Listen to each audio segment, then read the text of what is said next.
მოგესალმებით, ჩვენ აქ შევიკრიბეთ ის ადამიანები, რომლებიც დავიწყეთ ასე ვთქვათ ეს მოძრაობა ამ უზარმაზარი გზის წინააღმდეგ და ჩვენ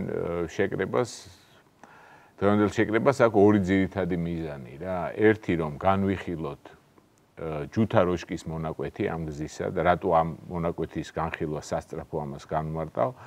და მეორე ფართო საზოგადოებას მაინც აუხსნათ რა გვინდა და რისკენ არის ჩვენი მცდელობები მიმართული, იმიტომ რომ განსაკუთრებით ის ადამიანები, რომლებიც არ იციან მთა შორიდან უყურებენ ამ პრობლემას, მაინც და მაინც ვერ ხვდებიან ჩვენ რა გვინდა, იმიტომ რომ გამოდის ესე რომ ჩვენ ვართ გზის წინააღმდეგ და გზა ხომ კარგია, ესეთი არგუმენტი გვესმის, ჩვენ არა ვართ გზების წინააღმდეგ, თუ ეს გზები წაადგება თემს, თუ ეს გზები წაადგება ქვეყანას და წაადგება ადგილობრივ მოსახლეობას და თუნდაც ტურიზმს და მაგრამ ჩვენ ამიტომ ამ პროექტში ჩვენ ვხედავთ რაღაც ნაწილებს ვეთანხმებით, რა ყოველ შემთხვევაში რაღაც ნაწილების წინააღმდეგი არა ვართ, ჩვენ ძალიან გვინდა რომ ყველა სოფელს, მთიან სოფელს უდგებოდეს გზა და ამიტომ ყველას მინდა ვთხოვო რომ ჩვენ აქტივობას ნუ გამოიყენებს ისე რომ დაგვაპირისპიროს ამა თუ იმ მთიან თემს, რომელთანაც სულ ყველასთან გვაკავშირებს მხოლოდ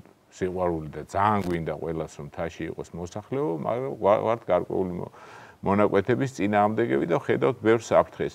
ჩვენ ავირჩიეთ ჯუთა-როშკის მონაკვეთი, იმიტომ რომ გვეჩვენება რომ ეს არის ყველაზე სასწრაფოდ საშველი, იმიტომ რომ ამ მონაკვეთის განხილვა უკვე მოხდა ნომინალურად, რა თქმა უნდა, იმიტომ რომ საგზაო დეპარტამენტმა აუცილებლად ეს არის პროცედურის ნაწილი, ადგილობრივ მოსახლეობას უნდა გააცნოს პროექტი. ეს პროექტი არის მრავალ ნაწილებად დაყოფილი, არ განიხილავენ მთლიანად. ეს წარმოშობს ძალიან ბევრ პრობლემას რა. იმიტომ რომ ჩვენ ვართ იმ სახით პროექტის წინააღმდეგები, როგორცაც გვაწოდებენ მთლიანობაში, მაგრამ განხილვა ხდება ცალ-ცალკე. როგორც გითხარით, ადრე გაზაფხულზე ყაზბეგში მოხდა განხილვა ჯუთა-როშკის მონაკვეთის იანვარში. ისე რომ ვერავინ ვერ გაიგო ადგილობრივ მოსახლეობა, ყოველ შემთხვევაში ვერც ჯუთელებმა და ვერც როშკელებმა და ჩვენთან ერთად იმყოფებიან ორივე თემის წარმომადგენლები, სხვა დანარჩენი სამი მონაკვეთის, რომლის განხილვა მოხდა, ჩვენ მხოლოდ ვეთანხმებით, ყოველ შემთხვევაში ისეთი არსებითი შენიშვნები არ აგვაქვს, იმიტომ რომ ეს არის მონაკვეთები, რომლებიც აკავშირებს სოფელს ცენტრთან. ხოლო ჯუთა-როშკის მონაკვეთზე ახლა ვისაუბრებთ, ეს არის საძელეს უღელტეხილზე, რომელთაც საერთოდ ორი უღელტეხილი გადადის ჯუთიდან როშკაში, ორივე ტურისტული, ორივე დატვირთული, ჭაუხის უღელტეხილზე უფრო ახალგაზრდობა დადის, იმიტომ რომ ძალიან ციცაბო და ისა ყველასთვის არ არის. საძელის უღელტეხილი სადაც გზამ უნდა გადაიაროს, ტურიზმის მხრივ უფრო დატვირთულია და ეს სწორედ ადგილია, ასევე სადაც ადგილობრივები არიან ჩართულები, ეხმარებიან ცხენებით პარკის გადატანაში, ამას ჯობია სხვა მილაპარაკოს. მოდით ახლა მე გადავცემ ჩემს თანამოაზრეებს სიტყვას, პირველ რიგში გადავცემ ირაკლი მაჭარაშვილს, ჩვენ რაღაცა პუნქტები წინასწარ ჩამოვყარეთ, რომელსაც განვიხილავთ და ირაკლი ისაუბრებს იმ ნაკლოვანებებზე, რომელიც ამ პროექტის მიღებასთან იყო დაკავშირებული და იმ თვალშისაცემ ხინჯებზე. დიდი მადლობა. ზოგადად პროექტი განხორციელდეს თუ არ განხორციელდეს, სამართლებრივად ამას წყვეტს ასე კანონი. ხდება გარემოზე ზემოქმედების შეფასება და გარემოზე ზემოქმედების შეფასება თუ დაადგენს, რომ სარგებელი უფრო მეტია ვიდრე ზიანი, იმ შემთხვევაში ხდება პროექტზე გადაწყვეტილების მიღება. ეს შეიძლება შევადაროთ მაგალითად სასამართლო პროცესს. ადამიანი დამნაშავე არის თუ არ არის დამნაშავე, ამას წყვეტს მოსამართლე სასამართლო განხილვის პროცესში. ან შეიძლება შევადაროთ ავადმყოფის მკურნალობის პროცესს. ავადმყოფი ადამიანი ავად არის თუ არ არის თუ რა ტიპის მკურნალობა ჭირდება, ამას წყვეტს წინასწარი ანალიზები. სწორედ ეს დანიშნულება აქვს გარემოზე ზემოქმედების შეფასებას, რაც ბრძანა არჩილმა, რომ გამოქვეყნებული არის 4 მონაკვეთისათვის. პირველ რიგში უნდა ვთქვათ, რომ ეს ანგარიშები, ეს 4 ანგარიში და მათ შორის ჯუთა-როშკას მონაკვეთი ეწინააღმდეგება საქართველოს კანონმდებლობას. გარემოს დაცვით კანონმდებლობას როგორ ეწინააღმდეგება, ამაზე ცოტა მოგვიანებითაც ვისაუბრებთ, როდესაც ფლორას, ფაუნას, ბიომრავალფეროვნებას შევეხებით. მაგრამ თავიდან მინდა ვთქვა პროცედურულ საკითხებზე. ჩვენ მიგვაჩნია, რომ ეს გარემოზე ზემოქმედების შეფასების ანგარიშები უნდა იყოს განხილული, შესრულებული და განხილული ახალი კანონმდებლობის მიხედვით. ეს არის საქართველოს კანონი გარემოს დაცვითი შეფასების კოდექსი, რომელიც ევროკავშირის დირექტივებთან ჰარმონიზების მიზნით მიიღო საქართველოს პარლამენტმა გასულ წელს და ძალაში შევიდა ამ წლის 1 იანვრიდან. და არა მანამდე არსებული კანონმდებლობით, ვინაიდან ადმინისტრაციული წარმოების პროცესი მანამდე არ დაწყებულა. რაც შეეხება გარდა ამ დარღვევისა, კიდევ ერთი საკითხი მინდა ყურადღება გავამახვილო. ორჰუსის კონვენცია, რომელიც საქართველოს არის მიერთებული და რომელიც განსაზღვრავს საზოგადოების მონაწილეობას გადაწყვეტილების მიღების პროცესში ისეთ პროექტებთან მიმართებაში, რომლებიც გარემოს ეხება, ამბობს, მისი მეშვიდე მუხლი ამბობს, რომ გეგმები, სამთავრობო გეგმები უნდა იყოს საჯარო განხილვის საგანი მანამდე სანამ ის დამტკიცდება. სწორედ ასეთ გეგმას მივაკუთვნებ ჩვენ ამ დიდ პროექტს, რომელსაც ეწოდება სნო, ჯუთა-როშკა, შატილი, ომალო, ხადორის ხეობა, ბაწარა და ახმეტას მშენებლობა. ეს არის ერთი დიდი გეგმა, რომელიც უნდა განხილული იქნას გადაწყვეტილების მიღებამდე სწორედ ორჰუსის კონვენციის მეშვიდე მუხლის შედეგად. ისევე როგორც განხილული უნდა ყოფილიყო საქართველოს მთავრობის ეგრეთ წოდებული 4 პუნქტიანი გეგმა და მისი ნაწილი საქართველოს სივრცითი მოწყობის პროექტი, რომელსაც როგორც ამბობენ ჩინოვნიკები, სწორედ ამ სამთავრობო პროგრამებს ეფუძნება ეს საქართველოს მთიანი რეგიონების შემაერთებელი პროექტი. ეს ასე არ მომხდარა და ამ დარღვევების გამო პირველ რიგში თუ სახელმწიფოს მთავრობა მიიღებს დადებით გადაწყვეტილებას, ჩვენ აუცილებლად გავასაჩივრებთ ამ პროექტებს სასამართლოში და მოვითხოვთ მათ გაუქმებას, მაგრამ კანონების და კონვენციების შესრულება არ არის თვითმიზანი. შინაარსზე მინდა ვთქვა, რა გამოიწვია ამა. ის რომ პროექტების განხორციელების შესახებ გადაწყვეტილება მიიღო მთავრობამ ისე, რომ არ შეეკითხა დაინტერესებულ საზოგადოებას და რა ხდება აქ, მთავრობა ამბობს, რომ ჩვენ გვინდა ტურიზმი განვავითაროთ და ჩვენ გვინდა განვავითაროთ მთის რეგიონები. მაგრამ ამის შესახებ არ შეეკითხა არც ტურისტულ ინდუსტრიას და არ შეეკითხა არც მთიან რეგიონებს. ამით არამხოლოდ ორჰუსის კონვენცია დაარღვია, არამედ შინაარსობრივად გაუმართავი პროექტი წარმოგვიდგინა და ამის დამადასტურებელი უამრავი საბუთი შეგვიძლია დღეს წარმოვადგინოთ. მადლობა. ლევან, შენ რა სიტყვი სივრცით მოწყობაზე საერთოდ. ხო, საერთოდ რაც ახლა ირაკლი ილაპარაკა ლევან კალანდარიშვილი არქიტექტორი, რაც ილაპარაკა ეს უშუალოდ უკვე შემდეგი ეტაპია, რასაც წინ უნდა უსროდეს სივრცული მოწყობა, საერთოდ რახან ესეთი ამბიციური პროექტია არა, ფაქტიურად ნახევარ აღმოსავლეთ საქართველოს ვჭრით და ჩვენ არ აგვაქვს თითოეული რაიონისთვის სივრცული მოწყობის გეგმა.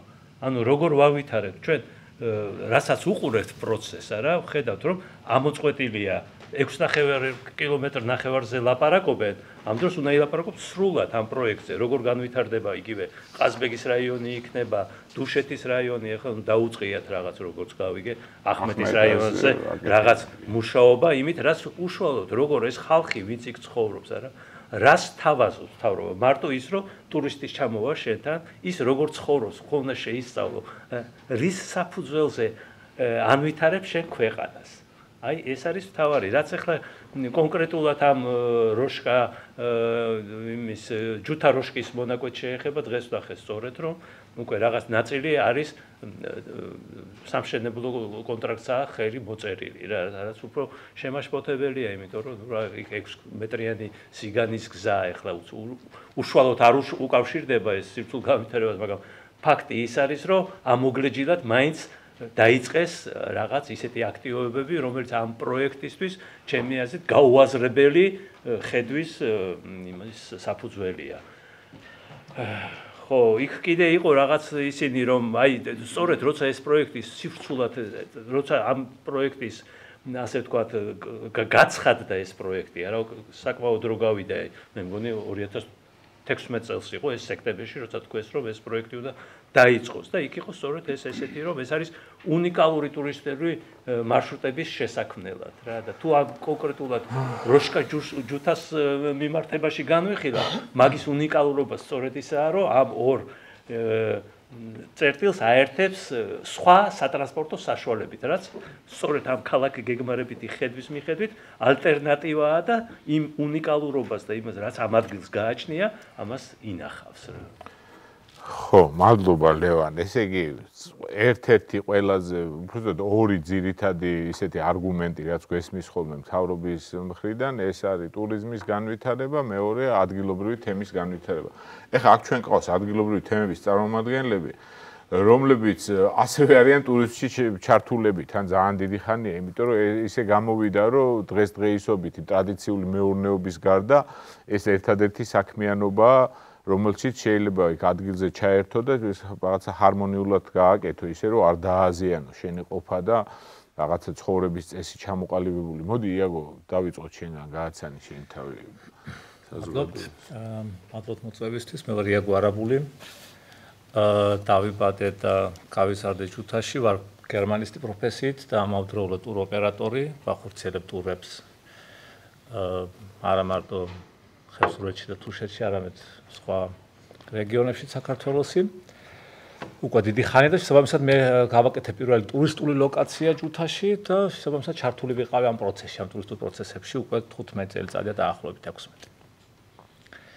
ამ პრობლემას აქვს ორი მხარე, ჩემი აზრით, ეს არის პირველი ბუნებრივი, ეს არის ბიომრავალფეროვნების დარღვევა, ეს არის ეკოლოგიური პრობლემა და მეორე, რაც ყველაზე უფრო მნიშვნელოვანია ჩვენთვის, ასე ვთქვათ, ადგილობრივი მოსახლეობისთვის არის ის, რომ ეს გამოიწვევს ჩვენი ტრადიციული საზოგადოების მოსპობას. პრაქტიკულად ეს გამოიწვევს ჩვენი ურთიერთობების მოსპობას და ჩვენი სოფლის ტრასად გადაქცევას.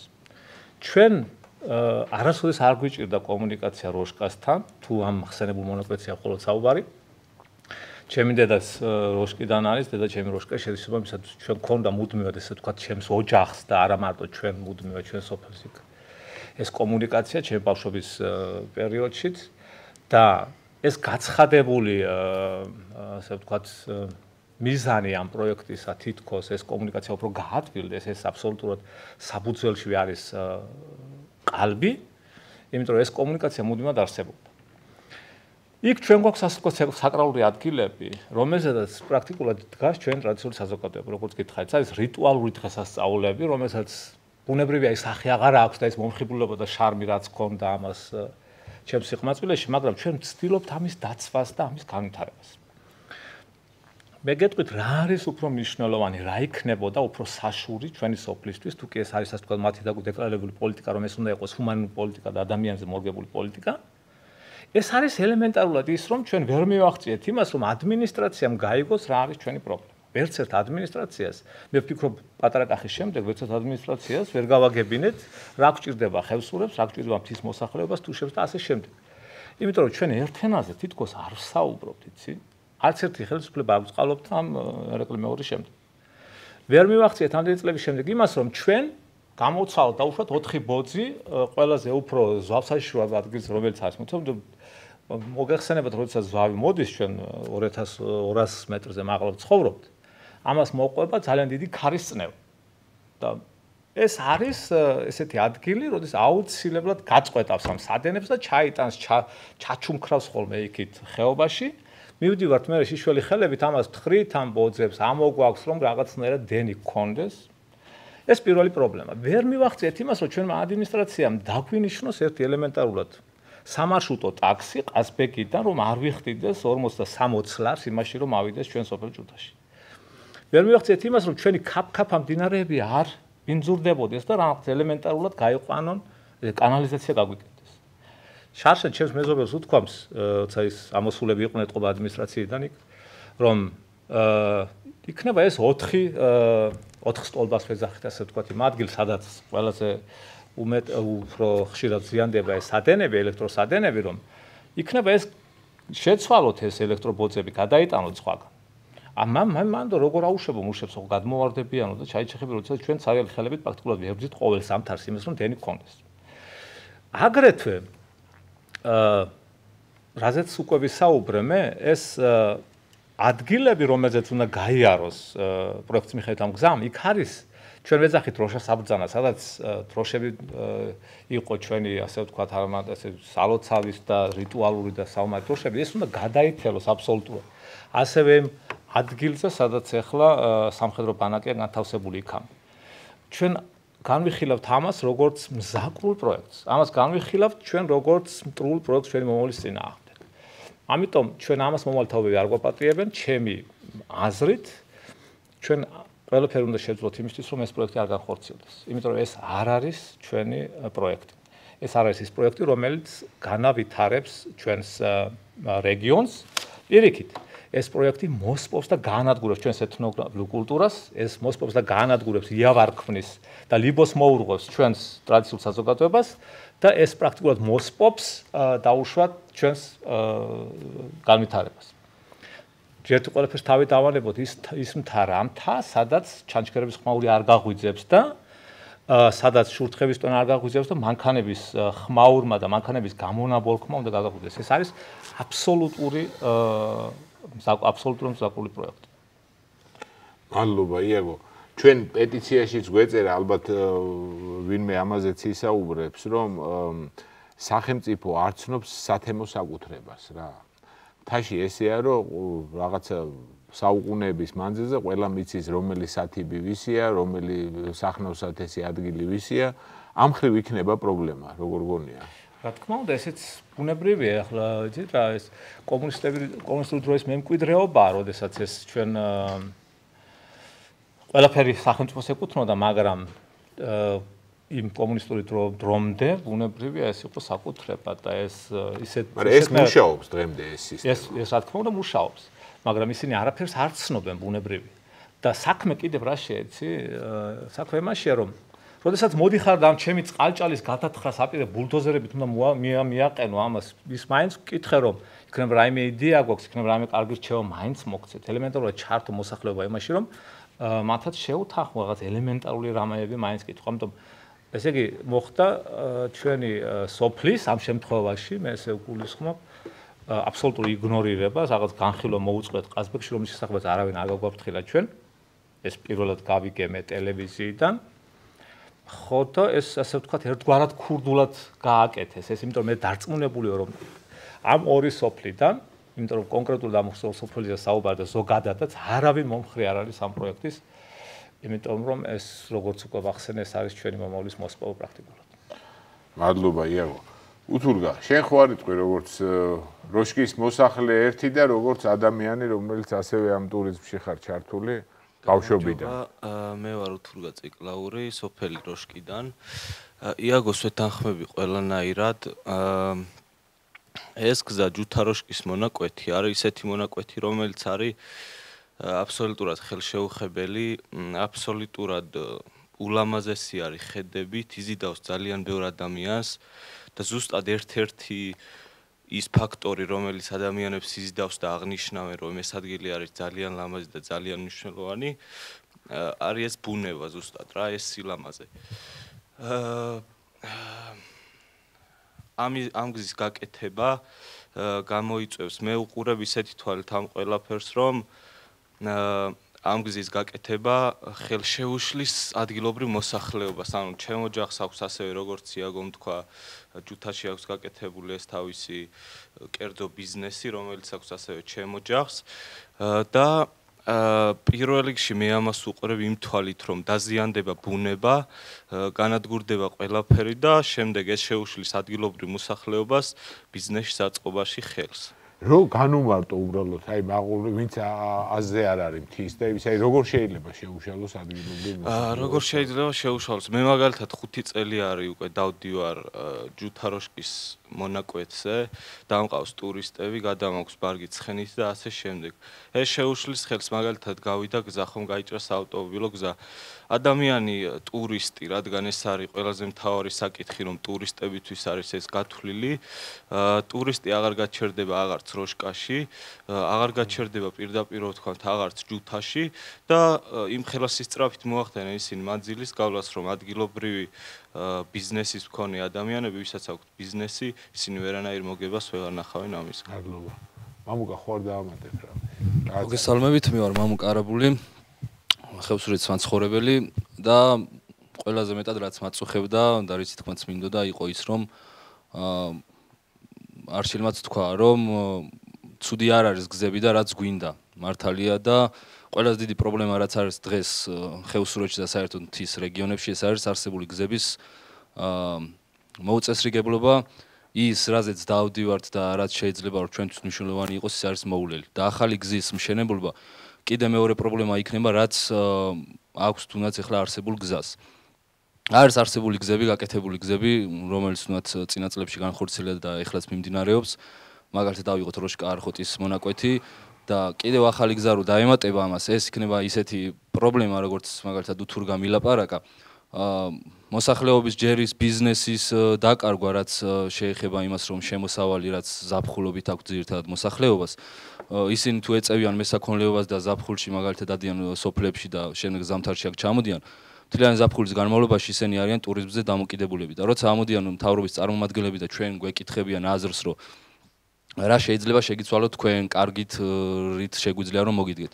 Ყველაზე დიდი პრობლემა იქ არის, რომ ჩვენ როცა ვეუბნებით, რომ აი ეს გვინდა, ეს არსებული რაღაცა პრობლემის მოგვარება ან რაღაცა, ისინი პირდებიან იმ მოსახლეობას იმას, რაც უკვე ალბათ 10 წელია მოუგვარებელია და არ გაკეთებულა ჯერ. აი ამ პროექტის ფარგლებში პირდებიან. არა, ეს პროექტი რაც იყო, ეს ხო ახალი დაპირებებია, ეხლა არსებული გზები რაც მაგალითად და მოსახლეობას რა პრობლემებიც აქვს, ამაზეც რამდენი დაპირებაც იყო და რამდენი მთავრობის წარმომადგენელიც იყო ჩამოსული, ის დაპირებები ისევ წაიღო წყალმა. იმიტომ რომ მე ადგილობრივი ვარ და მე თვითონ მქონია იმ მომენტში მათთან ლაპარაკი თუნდაც და თუნდაც ჩემი ბავშვობიდან მოყოლებული ბევრი ადამიანი მინახავს ესე. ეს პრობლემა არის ისეთი დიდი პრობლემა, რომელიც არა მარტო წელს და რამდენიმე 1-2 წელში იქნება, ეს უკვე 10 წელზე არის გათვლილი და თუნდაც ბატონო იაგომ რო ისაუბრა, ეს უკვე მომავალ თაობას ეხება, თუნდაც ჩემი ასაკის თაობას, რომელიც გავიზრდებით და წლების მერე მიხვდებით იმ შედეგს, რა შედეგსაც ეხლა დადებს მთავრობა ამ გზებით მაგალითად. ეს იქნება სოფლის. იმას ვიზამ თუ შეიძლება. საქმე იმაშია, რომ იცით რა საქმე, მეჩვენება რომ მათ არ აქვს შესაბამისი საცოდარი, ვინც ამ პროექტს ახორციელებს, ანუ სახელმწიფოს არ აქვს საცოდარი, ამას ძველი ხელისუფლები საცოდარს უწოდებდნენ. ეს საცოდარი არ მიიღწევა მხოლოდ და მხოლოდ წერა-კითხვით. ეს არის ასე ვთქვათ ანდრეზული ცოდნა, გადმოცემებზე დაფუძნებული ცოდნა, იმიტომ რომ ისინი არ იცნობენ თას. აი ამ გზას მოყვება ბუნებრივია მე ანტისხეულები ბუნების. რომელი კანონი შეზღუდავს იმას, რომ რაღაცა ჩაგიდგას იქ ბეტონის რაღაცა უსახური შენობა და გაგიფუჭოს, ისედაც შარმ და მიმზიდველობა დაკარგული, ასე ვთქვათ, ბუნება და გარემო. და აქციოს მართლაც მხოლოდ და მხოლოდ ტრასად ეს ნატვრის თვალივით სოფლი. მე მაქვს ერთი ის გაყოფა იციან, გაყოფა. აიცა, ერთი წუთი მე მაქვს კიდე ერთი რო არ დამავიწყდეს, უბრალოდ ეს პროექტის ავტორები ხშირად ახსენებენ, რომ ეს გზა იქნება მთელი წლის მანძილზე. რაც არის ისეთი აბსურდი, რომ სექტემბრის 26-ში ამ საძელის უღელტეხილზე ისეთ თოლში ვარ მოხვედრილი, რომ აი ძლივს ჩავიყვანე ტურისტები როშკამდე რა, არ ვიცი ვიყავით თუ არა. ხო და მე მახსოვს ეს წელი და შეიძლება ერთი წუთი ჩავერთო. რამდენჯერმე მოვიყვანეთ ეს მაგალითი, მაგრამ ფაქტი არის, რომ სადაც მთის კურორტებია, ზემოსვანეთი იქნება თუ მთიულეთი და აზბეგის მხარე, რა შორს უნდა წავიდეთ, როცა ვისოლის ბენზინგასამართთან და სმარტთან შუაგულ გუდაურში არის წმინდება გზებიდან მოულელი. ისე როგორც სულ არ არის შეუძლებელი ჯვრის უღელტეხილის გაწმენდა, ხო? შესაძლებელია თუ იქნება შესაბამისი ტექნიკა და ამიტომ ყველას ეჭვგვეპარება იმაზე, რომ რაც არსებულია, იმას ვერ უვლიან და ამიტომ როგორ ნამდვილად და გვაქვს ეს სამთო კურორტები, 4 სამთო კურორტი, რომელიც აი საშინელ დღეშია რა 1-0-ზე გზა არ მიდის წესიერი, იმაზე გოდერძიზე საერთოდ შეუძლებელია თუ ბათუმში არ ჩახვედი მისვლა და ასე შემდეგ და ასე შემდეგ. აზბეგის წარმომადგენლებს ხო არ გინდათ სანამ ტურიზმზე გადა, ვისაც გიuliათ ამ უღელტეხილზე იაგო შენ გაზალიგაში. არა, მაშინ გადავიდეთ ახლა აი საინტერესო არის ააშენეს ახალი გზა აჩხოთში, ხო? არხოთში, აჩხოთში არის. არხოთში. როგორ ააშენეს ეს გზა? კარგად ააშენეს? აი, მაგაზე შეიძლება დავამატო ამ გზასთან დაკავშირებით. აი არჩილმა რო თქვა ეხლა რომ ამბობენ რომ მთლიანი წლის განმავლობაში იქნება გზა. ეგ არის სრული სისულელე, იმიტომ რომ თუნდაც ავიღოთ დათვიჯვრის უღელტეხილი, რომელიც უკავშირდება პირაქითა და პირიქითა ხევსურეთს. ავიღოთ ის რომ როშკა და არხოტის დამაკავშირებელი გზა რაც ჯერ კიდევ დასრულებული არის ბოლომდე, ეს ორივე გზა თითქმის 9 წელი არის მოწყვეტილი გარესამყაროს. პირიქითა ხევსურეთი ავიღოთ, თუნდაც არხოტის ხეობა და შატილის ხეობა. ეს არსებული გზები ჯერ ისეაც მოუწესრიგებელია და მით უმეტეს არსებული იქ ხევსურეთში არსებულ საგზაო კომპანიას არ ყავს ის ტექნიკა და ყავს ის ძველი ტექნიკა, 1-2 ტექნიკა, რომელთაც არ ხორცელებენ ამის გაკეთებას და გაწმენდას. რაც ყველაზე დიდი პრობლემაა და მე თვითონ შატილის მაცხოვრებელი მელაპარაკა და კიდევ მუცოს ხეობაში მცხოვრები, რომელმაც მითხრა, რომ თუ რაიმე გასაკეთები ქონია, არადროს არ უთქვამთ ამ საგზაო კომპანიის ვინც მუშაობს თუნდაც ამ ტექნიკაზე ეს მძღოლი რომ გაეკეთებინა ჩვენც რაღაც რაც თუნდაც სახლთან გზას მიიყვანს ამ პატარა გასაწმენდი რაღაცა. ბევრჯერ ისეთი ხშირი შემთხვევა ყოფილა რომ ეს ტექნიკა შუა მდინარეში ჩაქრობია და კვირეები დაჭირვებიათ ამის დაჭირდათ გაკეთება. ეს პრობლემა ისაა რომ ეს გზა რო კიდე გაკეთდეს რაც მაგალითად ჯუთა-როშკის დამაკავშირებელი ანალოგიური სიტუაცია იქნება რაც არის ამ ორ გზასთან დაკავშირებული. და რაც არის მაგალითად არხოტის გზა გაკეთებული, ეს პროექტიც იმდენად შეცვლილია და დღეს რასახეც მიცეს, იმდენად განსხვავებულია იმ პირვანდელი პროექტთან შედარებით, რაც უკვე აღარ გამოსწორდება და ის სახე აღარ დაუბრუნდება. ავიღოთ ის რომ არხოტში უკვე რო გადადიხარ მთას გადაკვეთა უღელტეხილს, იქ უნდა ყოფილიყო გაკეთებულიყო 8 ხიდი, თუნდაც ავიღოთ ჩანჩქერებზე და ეს ჩანჩქერები აღარ არსებობს დღეს. ეს ჩანჩქერები ამოვსებულია კლდით, მიწით და ამ კლდეებზე არის გაკეთებული გზა. რომელიც მყარი არ არის და მე თვითონ ვარ ნამყოფი და დავდივარ კიდეც არხოტში. ამიტომ რაც გაკეთდა ეს იმდენად მოსპო იქაური ბუნება თუნდაც არხოტის და როშკის მოსახლეობისთვის ავიღოთ.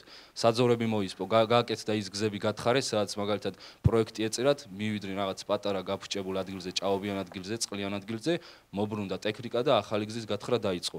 ამან წარმოქმნა ახალი პრობლემები, ახალი რაღაცა იმ მიწის და იმ ბუნების დაზიანება, რაც არ უნდა დაზიანებულიყო და ამაზე პასუხი არავინ არ მოთხოვა. და ყველაზე დიდი პრობლემა ესაა კიდევ ახალი გზასთან. სულ ოდნავ განვმარტავ ფართო საზოგადოებისთვის რა, რომ არხოტი არის ხევსურეთის ერთ-ერთი თემი, რომელიც პირიქით კავკასიონის იქით მდებარეობს ჩრდილოეთით და პრინციპში აქ გზა უნდა გაკეთებულიყო და ეს იყო, იმიტომ რომ იქ ხალხი მაინც ცხოვრობს, ზამთარში ვეღარ შეარჩე, მაგრამ როგორ გაკეთდა ეს გზა? გაკეთდა უბრალოდ საშინლად.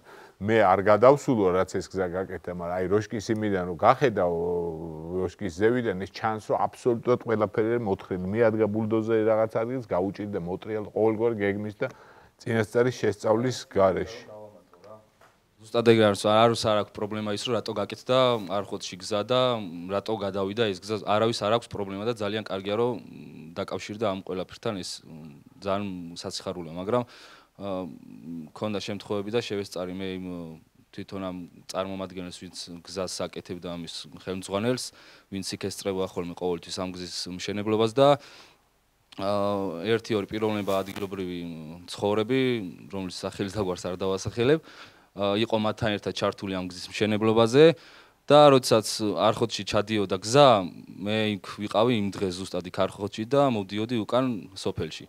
და შევესწარი იმ მომენტს რომ წამოვიდნენ მოსახლეობა ეს რამდენიმე ვინც დამრჩალი იყო ამ არხოტში კერძოდ სოფელ ახიელაში მივიდნენ ამ ტექნიკებთან ამ უფროსობასთან რომ აი უნდათ ეთქვათ რომ აი აქ ეს ჩვენი მამა პაპისეული თუნდაც სალოცავი ხატი რაც გვაქვს და ტრადიციულად რაც საუკუნეების განმავლობაში მოგვდევს და ვინახავთ ამ ადგილზე არ გვინდა რომ შეეხოთ ზუსტად იმ ძვირფას ადგილს და რამოდენიმე მეტრის იქით შეგიძლიათ რომ მოთხაროთ გააკეთოთ მოსახვევი და ისე ჩამოხვიდეთ სოფელში.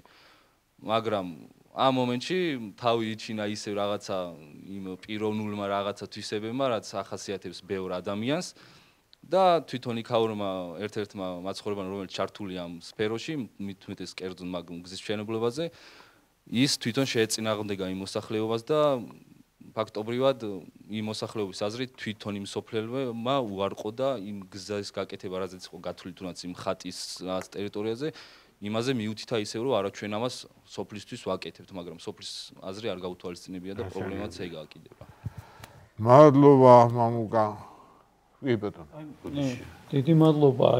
წეგან რაც ვილაპარაკე, ხო ყველაფერი ეს არის გამოწვეული სწორედ გარემოს დაცვითი იმ წესების უგულებელყოფით, რაც სოფლიომ შექმნა. გარემოზე ზემოქმედების შეფასება რო არ გაკეთდა წესიერად და რაც გაკეთდა იმაში არ ჩაიხედეს სწორედ ამისი გამოძახილი არის ერთის მხრივ ის რომ საზოგადოების აზრი არ გაითვალისწინეს არხოტის მშენებლობის დროს და არ გაითვალისწინეს ის საფრთხეები, რომელიც შემდეგ უნდა მომხდარიყო და მოხდა კიდევაც. და რა მოხდა? აი მაგალითად მოსახლეობა, რომელიც სარგებლობდა საძოვრებით, ეს საძოვრები ან დაკარგეს გზის ცუდად გაყვანის გამო, როშკის ხარეს და საქონელი უფრო შორს მიდის ახლა ჭაუხებისკენ, ამან გამოიწვია სხვა კიდე გარემოსდაცვითი პრობლემა, რაზეც ადგილობრივები საუბრობენ, ის რომ წემსი არ ჭირდებოდათ მანამდე. ეხლა ვიღაცა ახალი ადამიანის დაქირავება ჭირდება, ზედმეტი ხარჯი ჭირდება და გამძაფრდა ეგრეთ წოდებული კონფლიქტი, მტაცებელი ადამიანის კონფლიქტი, იმიტომ რომ გახშირდა მტაცებელის მიერ შინაური საქონლის მოტაცება, მანამდე სადაც არ ქონია ადგილი. გზასთან რა კავშირია? გზასთან ის კავშირშია, რომ გზამ საძოვარი გააქრო და საქონელი სხვა ადგილზე მიდის, მისთვის მიუჩვეულ ადგილებში მიდის. ეს ყველაფერი ერთმანეთთან კავშირშია. არხოტი ვინც იცის და ვინც ოდნავი წაუკითხია მაინც არის ყველაზე მაგარი დახასიათება ახოტის გაბრიელ ჯაბუშანურის ლექსით, ხო? აქ ჩანჩქერები, ქუხამჩქერები და ასის თავი მოჰკავს ლეოპარდს. აღარ არის. ხო, ჩანჩქერები აღარ არის. ეს ბუნების ხატი, ეს კულტურული მემკვიდრეობა და ბუნებრივი მემკვიდრეობა გაქრა უკვე იმის გამო, რომ ვიღაც უპატიოსნო ადამიანებმა უპატიოსნოდ მიუდგნენ საქმეს. ისეთ რა არხოტში შეიქმნა საკაცობრიო მნიშვნელობის შედევრი. აი ეს მეთხვი და მოყვის ლექსი. აი ეს კი არა ადგილობრივმა დეპუტატმა ისიც არ იცის ეს სოფელი არხოტია თუ არხოტიონი. მე მოვკარი თვალის რაღაც სიუჟეტს, როდესაც გადავიდა ეს, თითქოს ეს მისთვის იყო გაკეთებული, ასე ვთქვათ, რომ მას პიარისთვის გამოეჩინა. თავი ამბობს, აი, სოფელ არხოტიონში გზა გადავიდა. მას ერთი შოთა-არაბულის მოთხრობა უნდა წავაკითხოთ, სადმე თუ მოვიხელთეთ, ასე ვთქვათ, რას ნიშნავს არხოტიონი და რას ნიშნავს არხოტი. სოფელი არხოტია და არც არხოტია. ხო, რა თქმა უნდა, რომ ეს არის თემი, რომელიც შედგება ხუთი სოფლისაგან. და რომ არხოტიონი იქ მაცხოვრებელს ნიშნავს. აი ესეც არის ის ადამიანმა რომელმაც დეპუტატის მანდატი სწორედ ამ ხალხისგან მოიპოვა, მაგრამ მას არავინ არ სთხოვს ბუნებრივი ამ შედევრის ცოდნას, მაგრამ იმას მაინც სთხოვე რომ სოფლის სახელი სწორად წარმოთქვას და სწორად იცოდეს. აი ესეთი უსიყვარულო დამოკიდებულებასთან აქვს საქმე, აი იმ საცორდათან, რაც ვახსენეთ ჩვენ და აი სწორედ მაგის შედეგია ეს. მან არ იცის რა არის, ასე ვთქვათ, ნამდვილი სამშობლო. რომ სამშობლოს არ არის მარტო პათიტიკური სიტყვა, მართლაც სამშობლოს თაბარს უნდა მოუარო როგორც საკუთარ ეზოკარს. ისეთ ადამიანები, როდესაც ბოდის ვიხდი მეცადა და გამიგრძელდა ალბათ საკუთარ კულტურას ვაცნობთ უცხოურ კულტურებს, ვინც ტურიზმშია დასაქმებული, აქ დამეთანხმებია კოლეგები, ერთგვარად სწავლობს სხვა კულტურებისგანაც. აი ჩემს მაგალითად ეს იყო პირდაპირ, ასე ვთქვათ, აი თავდაპირველად როდესაც დავიწყეს საქმიანობა, პირღიად უყურებდი ჩემს თანამგზავრს, მოგზაურებს, რომლებაც სხვის მიერ გადაყრილი სიგარეტის ნამწვევების შეგროვება დაიწყეს უღელტეხილზე. მე აღარაფერს ვამბობ სხვა ნაგავზე და წამოიღეს და ჩაყარეს იქ, ასე ვთქვათ, მიიტანეს ცენტრალურ ადგილზე, სადაც ჩაყარეს სანაგვეში ეს ნაგავი. ეს ჩემთვის უცხო კულტურა იყო, ბუნებრივია, მაგრამ ვისწავლეთ. თუმცა ჩემმა ჰამბურგელმა მეგობრებმა ხელთათმანები შემოიცვეს ჩემთან ჯუთაში, ჩემი სახლის ირგვლივ და დაიწყეს ნაგვის შეგროვება, ჩვენ პირღია უყურებთ. მაგრამ იმის შემდეგ ნაგავი აღარავინ აღარ გადაყარა. როდესაც მთელი მსოფლიო საუბრობს ეკოლოგიურ ტურიზმზე, ბუნების დაცვაზე, ესენი ბულდოზერებით მიადგნენ მთებს სათხრელად, წარმოგიდგენია? და თანაც ეს არის იმ მასშტაბის პროექტი, რომელიც უსათუოდ მოიტანს მხოლოდ განადგურებას. მხოლოდ მოსპობას და არა რაიმეს გაკეთებას ან რაიმეს განვითარებას. ეს არის დასაწყისშივე ყალბი. ეს განაცხადი, რომ ეს მოიტანს აუცილებლად განვითარებას. შარშან ქონდა ესეთი შემთხვევა, რომ ბერლინში მიმიწვია ქართულმა საზოგადოებამ, იქაურმა, რაღაც სტრუქტურულ პროექტებზე სასაუბრო და სხვა პროექტებს შორის შევეხე ამ პროექტსაც უბრალოდ, რომ ესეთ რამეს აპირებენ. თანაც მე არ მჯეროდა, რომ ეს ამას განახორციელებდნენ, ეს იმდენად აბსურდულად ჟღერდა, იმიტომ რომ 250 კილომეტრიანი მთების გადახრა ეს აბსურდული იყო და არ ვიყავი, ასე თქვა, დავწმუნებული საკუთარ თავში, ეს მაინც მორიგი პიარი მეგონა, მაგრამ თელმა აუდიტორიამ პირით დააღო. მითხრეს, რომ იქნებ შენ არ იცის სწორად ეს შეუძლებელი, ეს გამორიცხული. როგორ შეიძლება ესე უმტრო საკუთარ თავს? ხო და ჩვენ მოხდა ისე, რომ რეალობის წინაშე დავდექით, რომ ჩვენ უნდა შევიცვალოთ უკვე, ასე ვთქვათ, დამოკიდებულება ყველაფრისადმი და უნდა მოისპოს ყველა სამწუხარო, რაც იქნება ჩვენი ტრადიციული საზოგადოება.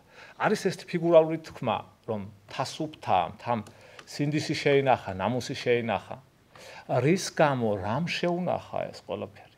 აი სწორედ ამ საკრალულმა ადგილებმა, სწორედ ამ ტრადიციულმა საზოგადოებამ, სწორედ ერთმანეთს პატივისცემა, რომელიც კიდევ ვიმეორებ აღარ არის იმ ფორმისა და შარმის, რომელიც იყო ჩემს სიყმაწვილეში, მაგრამ ამას ხელშეწყობა სჭირდება, ამას დაცვა და წახალისება სჭირდება. ადგილობრივ მოსახლეობას სჭირდება, ასე ვთქვათ, დახმარება და რაღაცების შექმნა და გვერდზე დადგომა და არა მათი წყალჭალის გადათხრა და მათი საცხოვრისის მოშლა და მოსპო. აი ეს არის ჩემი. ერთ რაღაცას დავამატებ, ხა ჩვენი ოპონენტებს ხშირად მოყავთ ხოლმე მაგალითი და ნამყოფებიც არიან ზოგიერთი ყოლა, შვეიცარიაში ყველგან გზა მიდის, იქ ყველგან გზა მიდის. მიდის ხო? ბევრგან მიდის ძალიან, უფრო მეტგან ვიდრე ჩვენთან, მაგრამ ჩვენ არა ვართ ჯერ იმ ხარისხის ამშენებლები და მეორე სწორედ ის ადამიანები, შვეიცარიელები, იტალიელები, ისინი გვეუბნენ, რომ ნუ დაუშვებთ იგივე შეცდომას, რაც გავაკეთებთ ჩვენ თავის დროზე. რომ თქვენ ეს გაქვთ, რაღაცა რეგიონები შენარჩუნდა ისე, როგორც შენარჩუნდა და გაუფრთხილდით და ნუ გადააქცევთ ამას დისნეილენდად და ჩვენი როგორც იტყვიან, გზავნილიც ეს არის ყველასადმე, ვისგანაც მიგვიწვდება, რომ ის რაც დარჩა, საკმარისი გვაქვს ჩვენ მასიური ტურიზმის ადგილები და საკმარისი მეტიც გვაქვს, სამთო კურორტებიც გვაქვს, ზღვაც გვაქვს, რაღაცა გვაქვს და აი ეს რაღაცა ეს აღმოსავლური კავკასიონი, რომელიც უნიკალურია. სხვა შორის, ერთ-ერთი მათი არგუმენტი მთავარი არის ის, რომ წრის გაკეთება შეიძლება მანქანით რეგიონიდან რეგიონში. მაგითია უნიკალური, ფეხით შეგიძლია რეგიონიდან რეგიონში გადმოხვიდე, რომ საერთოდ სოფლიოში აი ხო და აი ხა მე მინდა ხალხს გადავცე სიტყვა, ვინც ამ ტურიზმის სათავეებთან იდგნენ, ეხა ნიკაც და იაც მართლა რომ და გაკორწინოთ მეც რა. ხო და იქნება აი ამაზე გვითხრა ნიკა შენგან დავიწყოთ და ჯონიც შეერთვება. ნიკა ერქომაიშვილი, ასე ვთქვათ, ტურიზმში და დიდი ხანი მოღვაწე, ასევე სამთო გამყოლთა ასოციაციის ერთ-ერთი ხელმძღვანელი. აი ტურიზმი რაც შეეხება ხა პრინციპში ყველამ ისე ილაპარაკა პრობლემებზე, ფაქტ ცხადია, ხო, მაგრამ აი ეხლა რაც არჩილმა ახსენა, მართლაც და მართლაც რა, იგივე შვეიცარიაში და ვიცი მეც ბევრჯერ ვარ ნაყოფი და ნუ იქ მთაში თვითონ ეგენი მართლა ნანობენ იმას, რაც რაღაც დაახლოებით 70-80 წლის წინ ჩაიდინეს, გაიყვანეს ეს გზები და ეხლა პრინციპში ყველგან მივლადია. თუმცა არის ცხადია დარჩენილი ადგილები, რაც ადრეც გავაჟღერე, აი ეს ჰიუტ რუტი არის მაგალითად შამონიდან ცერმატში, რომელიც გაიყვანეს, ასე ვთქვათ, შემდგომ ააშენეს ეს სამთო ქოხები და ეს გზა, რომელსაც დაახლოებით 1 კვირა 10 დღე უნდება ხოლმე ადამიანი გავლას, მუშაობს ზამთარ ზაფხულ რა, ზაფხულში ფეხით, ზამთარში თხილამურით და ნუ ერთ-ერთი ყველაზე ისეთ პოპულარული მარშრუტია ევროპაში. ჩვენ ეს, მაგრამ იქაც ნუ გიწევს რაღაცა ცივილიზაციასთან შეხება. ეხლა ვინც კი ჩამოდის ხო და წლების განმავლობაში, რა ვიცი, 27-28 წელი ამ სფეროში მოღვაწეობს, გაოგნებულები არიან, რომ ესეთი, ასე ვთქვათ, ბუნება, ესეთი ხელშეუხებელი ბუნება შემორჩენილი, როგორ მოახერხეთ ამაში შენარჩუნება. ანუ ეს არის ძირითადი, ასე ვთქვათ, მოსაზიდი, ასე ვთქვათ, ტურისტისა, რომელიც ჩამოდის მართლაც ბუნებაში სამოგზაუროდ. ტურიზმის სტრატეგია საერთოდ არის ცოტა არეული, ჩემის აზრით კი არა, ალბათ მე მგონი საერთოდ არ გაგვაჩნია რა. იმიტომ რომ აიაგომ სწორედ აღნიშნა რა, რომ ეხლა რაც უფრო სხვადასხვა კულტურებს დაგვექნება ურთიერთობა, ხო, მით უფრო ვიზრდებით ჩვენს და მთაში ჩამოსული ტურისტი არ არის უბრალოდ ტურისტი, ეხლა როდესაც აი ჩამოგვდიან ირანიდან. მოგზაურები არიან, რომლებსაც ყველაფერი აქვთ ნანახი, ინტელექტუალური დონე ძალიან მაღალია და მოდიან სპეციალურად იმისთვის, რომ ნახონ აი ეს ხელშეუხებელი უნიკალური ბუნება, უნიკალური ხალხი, უნიკალური ტრადიციები. მთაში და აი ესეთ ადგილებში ბუნებაში ხო ჩამოდის უფრო მაღალი ინტელექტით მქონე ადამიანი, რომელიც ჩვენთვისაც კარგია, როგორაც იაგამბოს, ჩვენც გზრდის და ადგილობრივებსაც ზრდის და ჩვენ სწავლობ და ვასწავლობ, რა თქმა უნდა.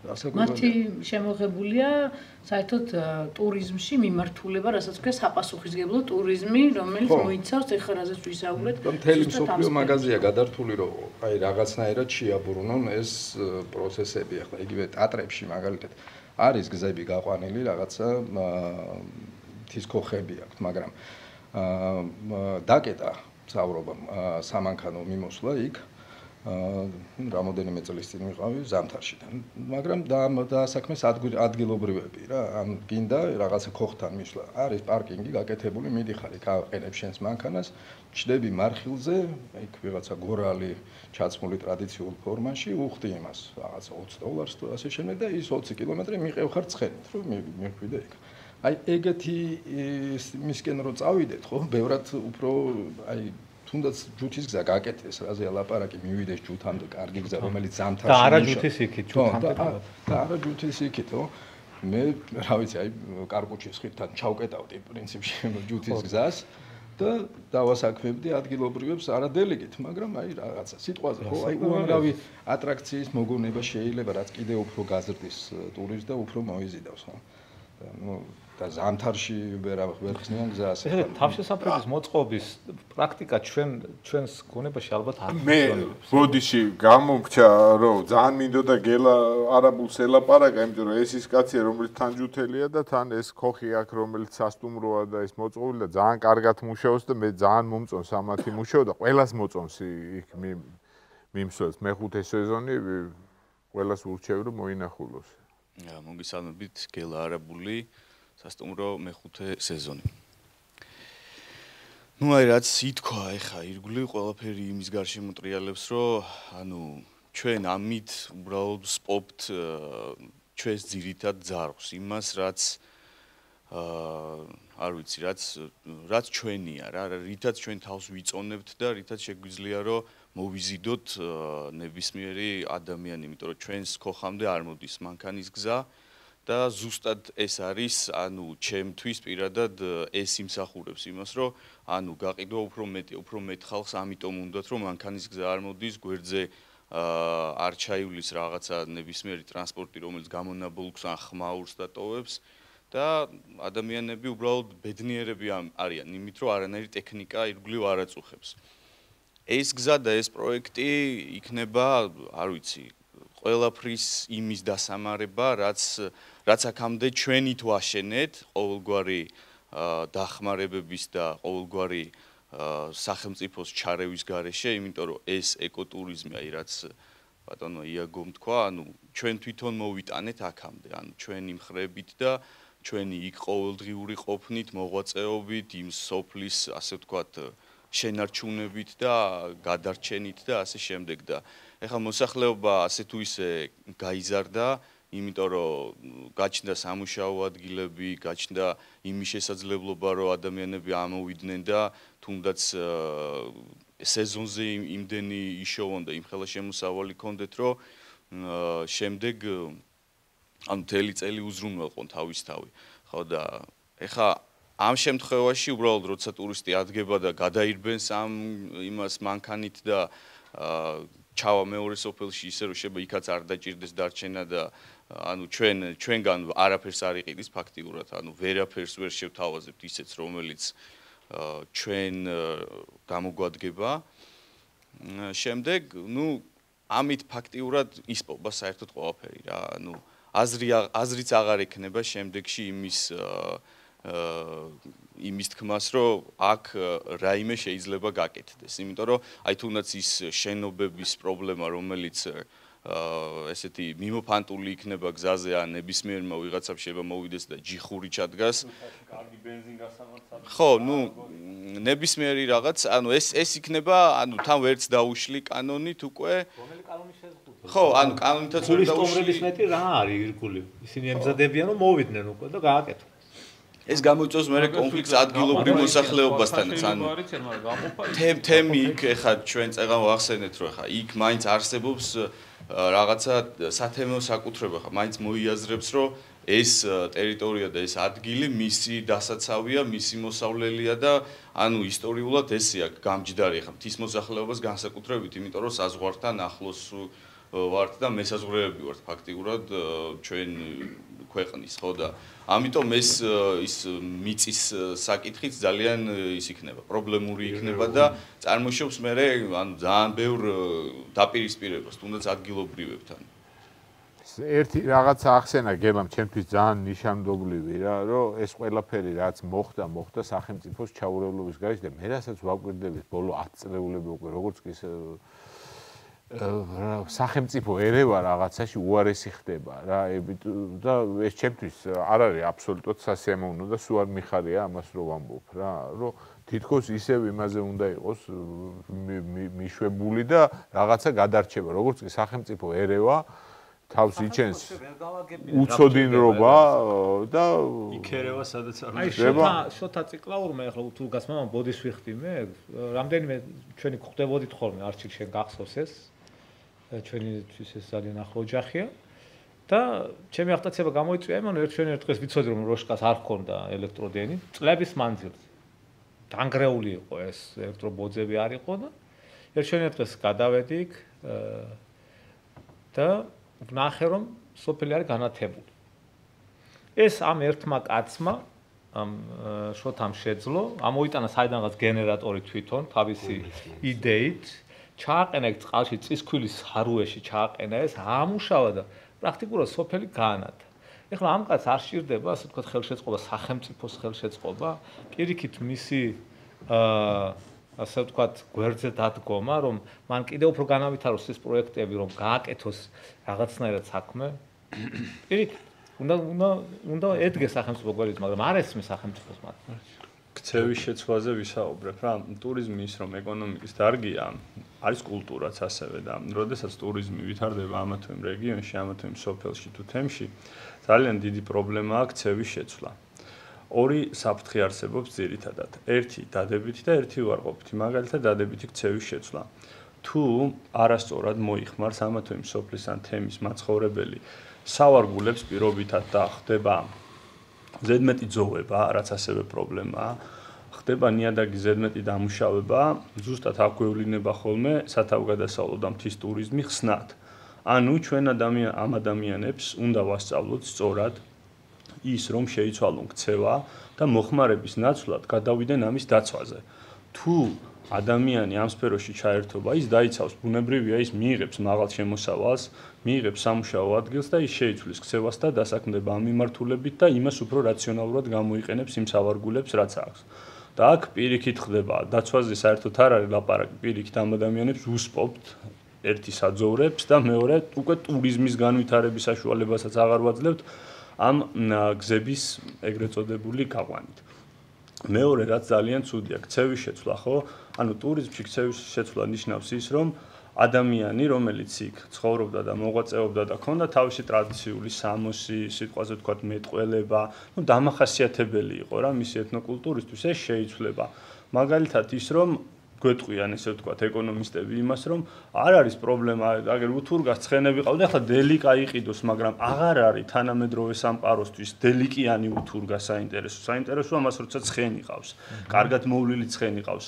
ამ ცხენს აქვს ეს ხევსურული უნაგირი და ეს არის მიმზიდველი ზუსტად არა ის რომ რაღაცა 2003 წელში გამოშვებული დელიკით ვიღაცა გადაირბენს და გადმოირბენს. ეს არის აბსოლუტური სისულელი და ეს დავამატებ სამთო-საფეხმავლო ბილიკებზე. 2 წლის წინ ჩვენ შევქმნით სამთო-საფეხმავლო ბილიკების მონიშნის რეგლამენტი. არის ჩვეულებრივი სტანდარტი, ერთ-ერთი თანაავტორი ვარ, მე ვიყენებ. ვერ გამოინახა. შენი ვინაობაც დაასახელე. ჯონი კაპანაძე სათავგადასავლო ტურიზმის განვითარების ასოციაცია. ვერ მოვიძიეთ ამ ეტაპამდე, რაღაც ნაწილი მოკლეულია თანხები, რომ მოვნიშნოთ ეს ბილიკები ერთიანი ეროვნული სტანდარტით. რაც ითვალისწინებს ბილიკების ესე ვთქვათ კატეგორიზაციას, მარტივი არ რთულია, აღწერას ზოგადად მარშრუტების რა პერიოდშია გახსნილი, რა საფრთხეები გვხვდება, რა უნდა იცოდეს. ეს არ არსებობს. გვიხდება რა უხდება ტურისტებს და ზოგადად გიდებს მათ მუშაობა. მიუხედავად ამ ფონზე აგერ ნიკოლოზია და მეც დავამთავრე ის სკოლა ჩართული ვიყავი სათავგადასავლო ტურიზმის სკოლა საფეხმავლო განყოფის მიმართულება, ვავითარებთ პროფესიებს, მთის პროფესიებს და თან ამ ადამიანებს უსპობთ ბილიკებს, რომელზეც ეს პროფესია უნდა გამოიყენონ, ხო და ჩემთვის ძალიან მიუღებელია ამ ყველაფრის გაკეთება, იმიტომ რომ კიდევ ერთხელ ვამბობ, სულ ამოჩემებული მაქვს, რომ არც ეკონომიკური კეთილდღეობა და სტაბილურობა ამას არ ექნება, სოციალური მით უმეტეს აგერ თემის წარმომადგენლები არიან და ჩემზე უკეთ იციან ადგილობრივ თემა, რომ ეს მათ სარგებელს არ მისცემს, და აგერ კიდე ეკოლოგები დამეთანხმებიან, რომ ეკოლოგიურადაც ეს პროექტი არის ძალიან სწრაფი.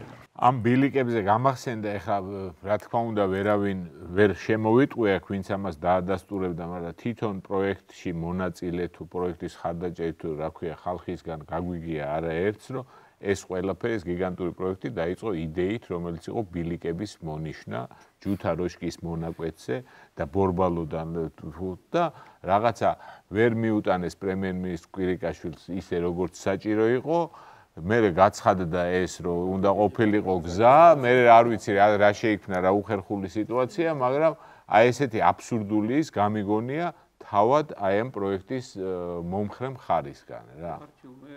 იქნებოდი ასეთი ოპტიმისტი, რომ შეცდომით ხდება ხოლმე. შეიძლება თავიდან ასე დაიწყო, მაგრამ მე ვფიქრობ, რომ აქ უფრო საუბარი არის გაყოფის ბრჭყალებში ცოდნაზე და გარკვეულ კორუფციულ ინტერესებზე და რამე საბჭოთა პერიოდიდან მომდინარე საკითხზე, რომ გზის კეთებას მოაქვს ფული და ბევრი კმაყოფილი ადამიანი.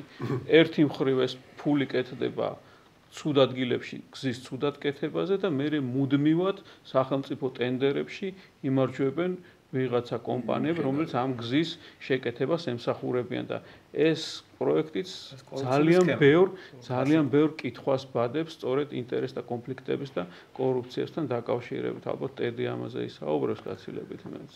Okay. So now I'm going to switch to English. Please. So the government that we have in Georgia today, sometimes I think of it almost as like a construction crew. It's almost like the management of a construction company. And whatever their other merits or demerits or deficiencies might be, the leadership of the Georgian government today is highly business-oriented and is highly oriented towards construction. They do not naturally think of environmental consequences for the things they do. So we have a situation where the Minister of Infrastructure and Regional Development, until just a few days ago, Mr. Alavidze, is somebody who made his career for the last 8-10 years as the director of a company called Perry, which is the main Georgian company for doing tunneling and hydro projects, and is a shareholder in hydro projects.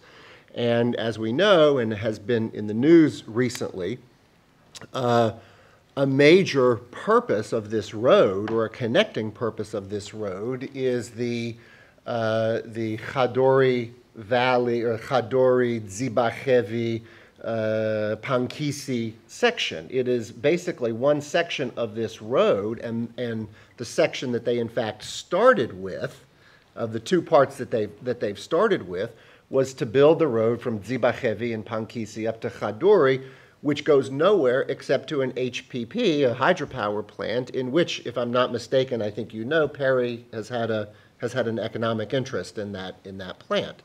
So we have a situation where the minister responsible for the project comes from a business, he's not in it now, but he was for many years, that has an economic interest in the project.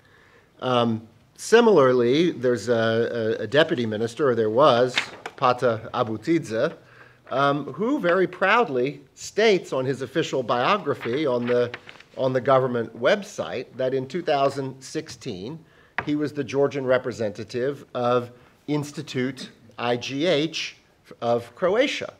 At that time, in 2016, Institute IGH of Croatia won the tender from the roads department to build this road. So our deputy minister of roads was the director of the company that got the contract to build this road, and then the next year, in 2017, he was hired as the deputy head of the roads department. Now, I cannot depend on, or a Georgian citizen cannot depend on, somebody who comes from this very industry, from the very contractor who has the 5.8 million lari contract to do the engineering for this road. You can't depend on him to take the public interest into account. And the third piece of the story is that just at the end of last year, the government abolished the Ministry of Environment. And they don't like it when I say they abolished the Ministry of Environment, because in fact they split it up and they put some functions into the Ministry of Economy and they put the major functions into the Ministry of Agriculture, and now it's called the Ministry of Environmental Protection and Agriculture. But anybody who deals with the Ministry of Environment or the Agency of Protected Areas knows that, and there are many good people that work in these ministries, and I think we all know that, park rangers and employees, and there are many really good people in there. But it's no surprise that this reorganization has thrown it into confusion, has thrown it into chaos. And so right now, there is a lot of chaos and confusion in the former Ministry of Environment, the departments that used to be the Ministry of Environment. So at the very moment when we need some kind of regulator and some kind of control on environmental projects, the environmental regulator is in chaos and is in disarray, and projects are being driven by people who come from the industries that benefit. The hydropower industry, which is this road partly connects to a specific hydropower plant, and the road building sector, like our Deputy Minister of Roads. Now, all of us have seen the news over the last couple of days that Mr. Alavidze is out as the Minister of Infrastructure, and has been replaced by a senior person. I think she was the chief of staff, the chief of staff of the cabinet of ministers. And then this morning we found out that Mr. Setouridze, who was the head of the roads department and also had a business background, has been replaced by Irakli Karseladze. And Irakli Karseladze has until now been the head of the Georgian Co-Investment Fund, which is Mr. Ivanishvili's, the main vehicle for Mr. Bidzina Ivanishvili's investments into Georgia. You know, what does this mean? An optimistic view, and we would all love to be optimistic. Yes, an optimistic view is that Mr. Ivanishvili, maybe the prime minister, the top people in the government understood that there was corruption here, that there was corruption in the ministry, that there was corruption in the roads department, that there was corruption behind the construction of this road. It's not only me wondering about it, there are also opposition political parties that I'm not associated with who are also making the same comments. Maybe it happened that Mr. Ivanishvili or Mr. Kudikashvili said, okay, these guys are corrupt, we need to move them out. Let's put in place more trusted people, stronger people, people who are close to Mr. Ivanishvili himself, and it can't be a secret that Mr. Karseladze is close to Mr. Ivanishvili himself, and that maybe that means that to some extent they're taking the situation under control. And I think the key question is Mr. Karseladze and these new people that they're putting in as the minister and as the head of the roads department, are they committed to this project or not? If they are not committed to it, then great. Then it means that we have taken a step forward, and this is what we hope is the case, that there'll be a cleaner ministry, a cleaner department. They'll look at this road project objectively, and they'll say this doesn't make any sense, and they'll make a good decision not to do it. If they are committed to it, this is the negative view, then of course we're much more worried, because unfortunately it happens when Mr. Ivanishvili and when the strongest political center in the country wants to do a project, for example, the Panorama project here in Tbilisi or the Mount Tabor project here in Tbilisi, which were grotesque misuses of public land, including even the botanical gardens, a national cultural treasure. When they want to do something, they will do it. And it appears to be extremely difficult to stop or impossible to stop, even if what they're doing is against the law. So I hope it's the first scenario, and that this is a cleaning out of some bad people, and they're going to realize that this project doesn't make sense, and they're going to drop it. I hope that's the case. მეც მინდა რომ ოპტიმისტური იყოს, იმიტომ რომ აშკარა იყო ინტერესთა კონფლიქტები და არაერთ საჯარო შეხვედრის დროს გაცხადდა.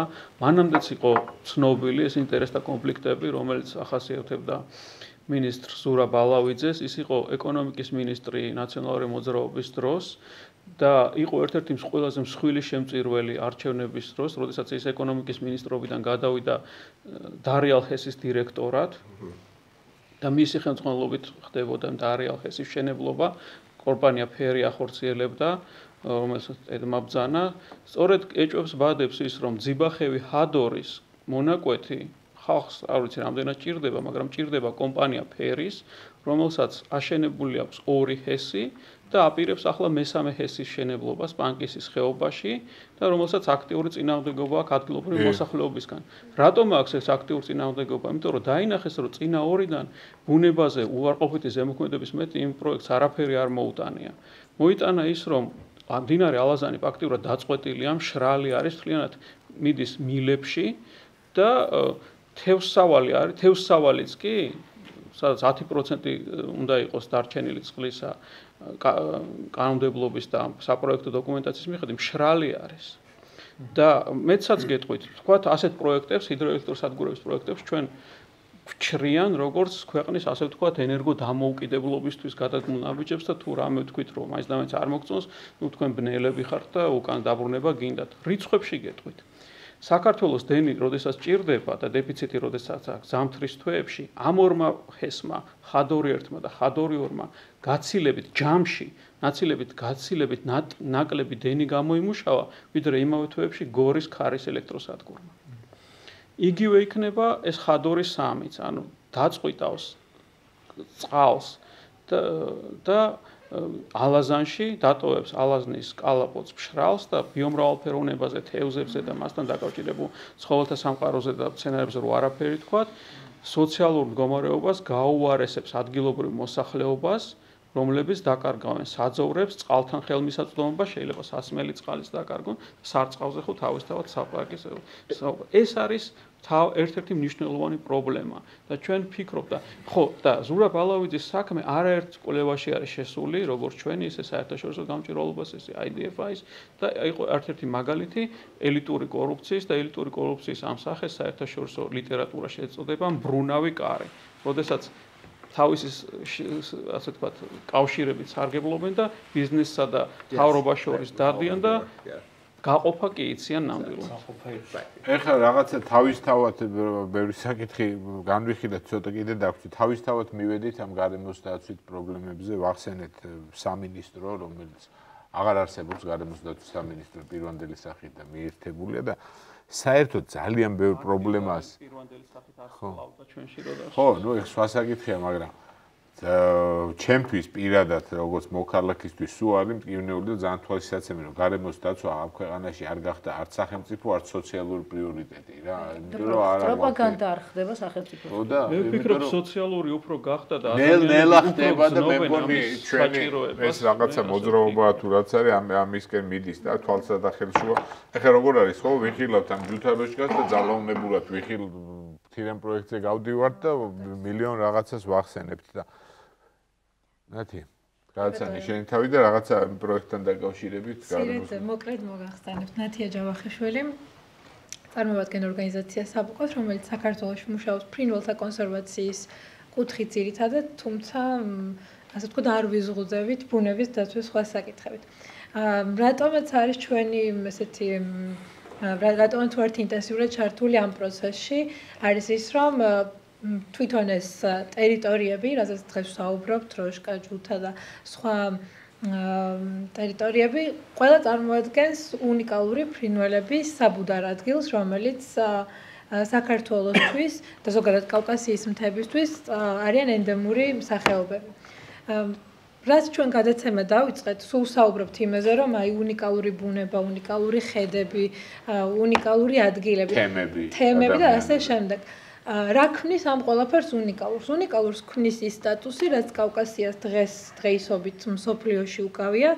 ეს არის ის, რომ ის წარმოადგენს ხელწერტილს, რომელიც სხვადასხვა საერთაშორისო ორგანიზაციების მიერ იქნა დახასიათებული. ეს არის WWF-ის და მეორე Conservation International-ი, რაც შეიძლება ქართველებისთვის ამ შემთხვევაში ვინც ამ პროექტის სათავეში დგანან ბევრს არაფერს ნიშნავს, მაგრამ საერთაშორისო დონეზე, სხვადასხვა საერთაშორისო კონვენციის დონეზე ის რომ კავკასია ცხელი წერტილია, ეს არის ძალიან მნიშვნელოვანი. რა ქმნის კავკასიას ცხელ წერტილად? იქნებ განმარტოთ მოკლედ ცხელი წერტილი რას ნიშნავს? კი, აი ამაკამდე მივდივარ. საომარი ხო არ არის? არა, აი hotspot ინგლისურად და ქართულად ცხელი წერტილი, ესა გამოდის.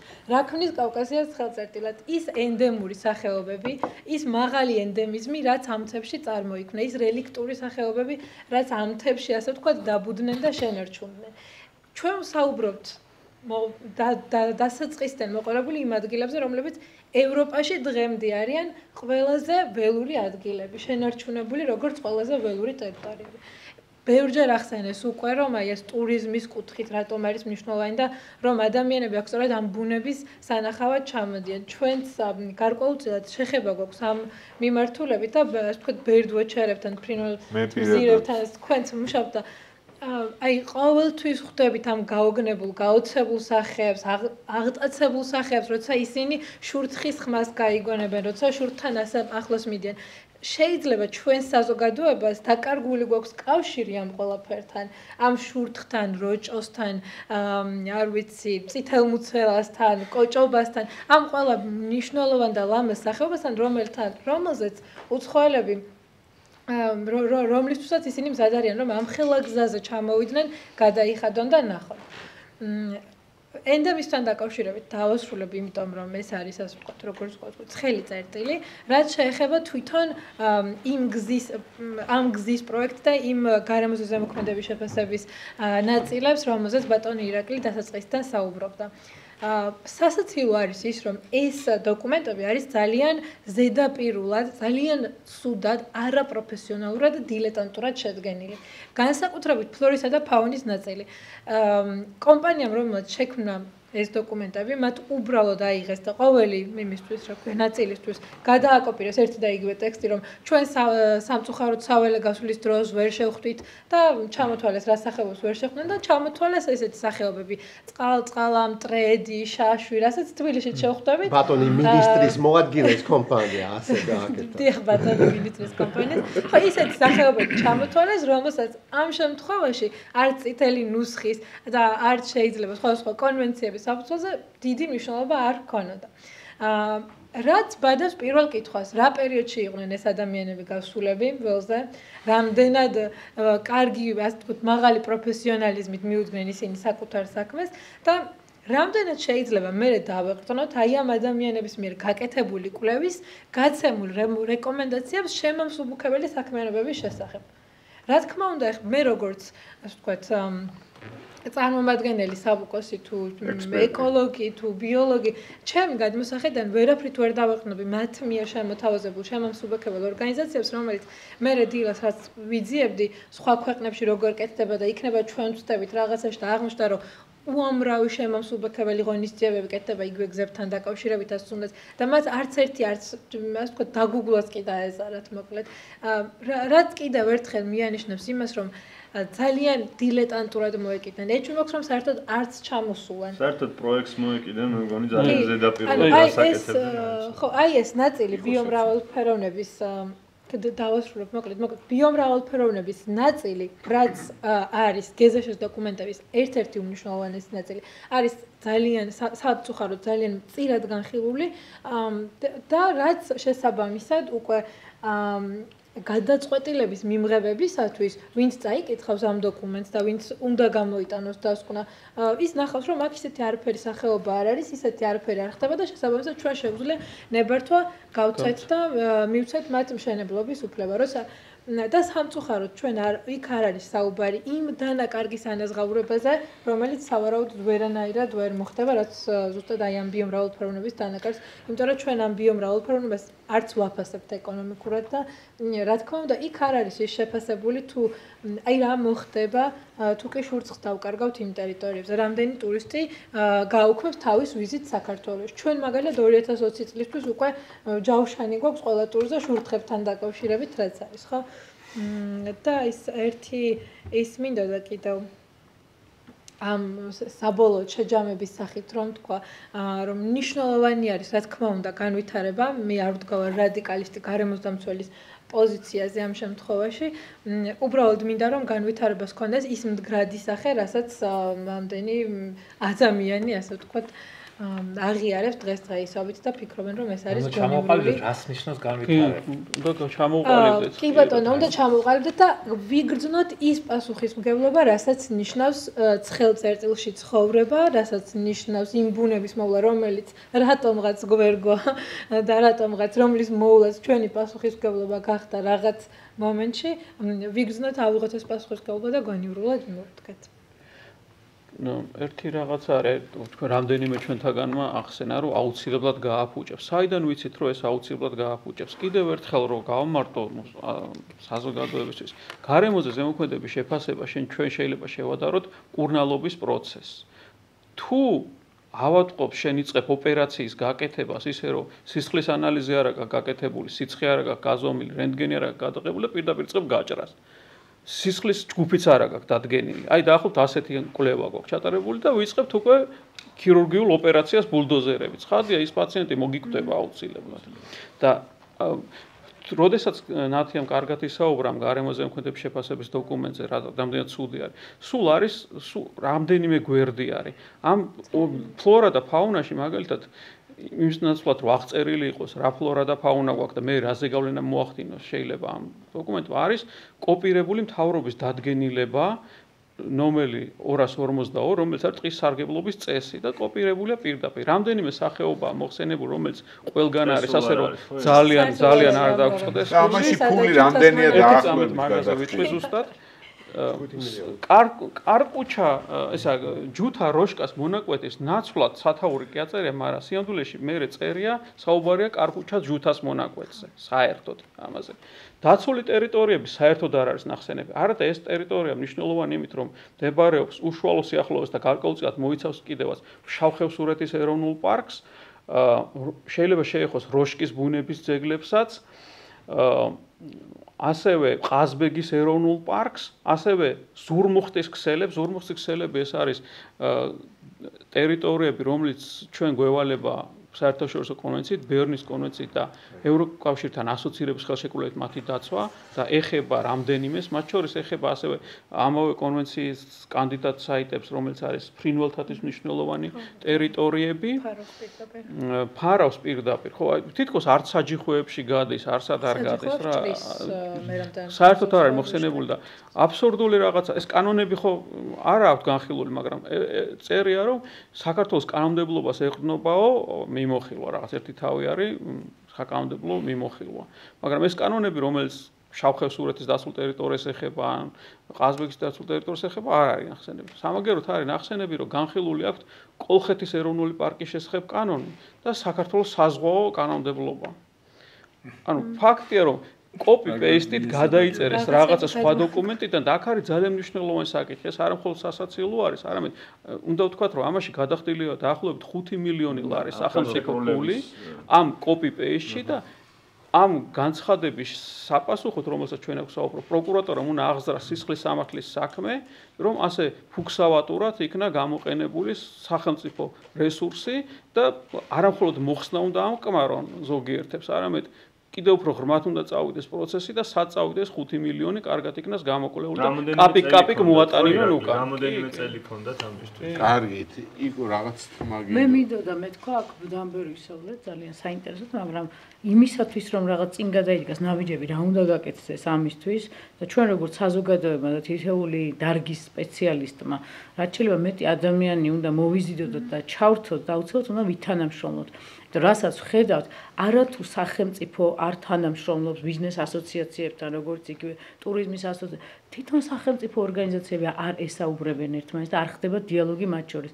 ეს არის ინფრასტრუქტურის სამინისტრო, გარემოს დაცვის სამინისტრო, რომელიც გაუქმდა საერთოდ ეხლა სოფლის მეურნეობა და არსებობს ტურიზმის ადმინისტრაცია, ეკონომიკის სამინისტროს ქოლგის ქვეშ, რომელიც საერთოდ არ არის ჩართული აი ამ პროექტებში, რომელსაც ჩვენ ზუსტად ვიცი, ეგ ამბავი დაცული ტერიტორიების სააგენტო, რომელიც ამ ტერიტორიების მართვაზეა, საერთოდ ბოლო სტადიაზე გაიგეს და საერთოდ ბოლო სტადიაზე გაიგო საავტომობილო გზების დეპარტამენტმა, ისიც დონორებმა უთხრეს, რას აკეთებდო, რომ არსებობს ბუნებაში არსებობს დაცული ტერიტორიები, ეროვნული პარკები და მათ კვეთს ეს მათი დაგეგმილი გზა და ბოლო შეხვედრაზე, ანუ ჩვენ პეტიციის წინ რო გამოგვდა, იმ პერიოდში შეხვდნენ პირველად დაცული ტერიტორიების სააგენტოს და უიმე რა გვიქნია, მაგრამ რაღაცას შეფედრაზე ვიყავი, ხო იცით.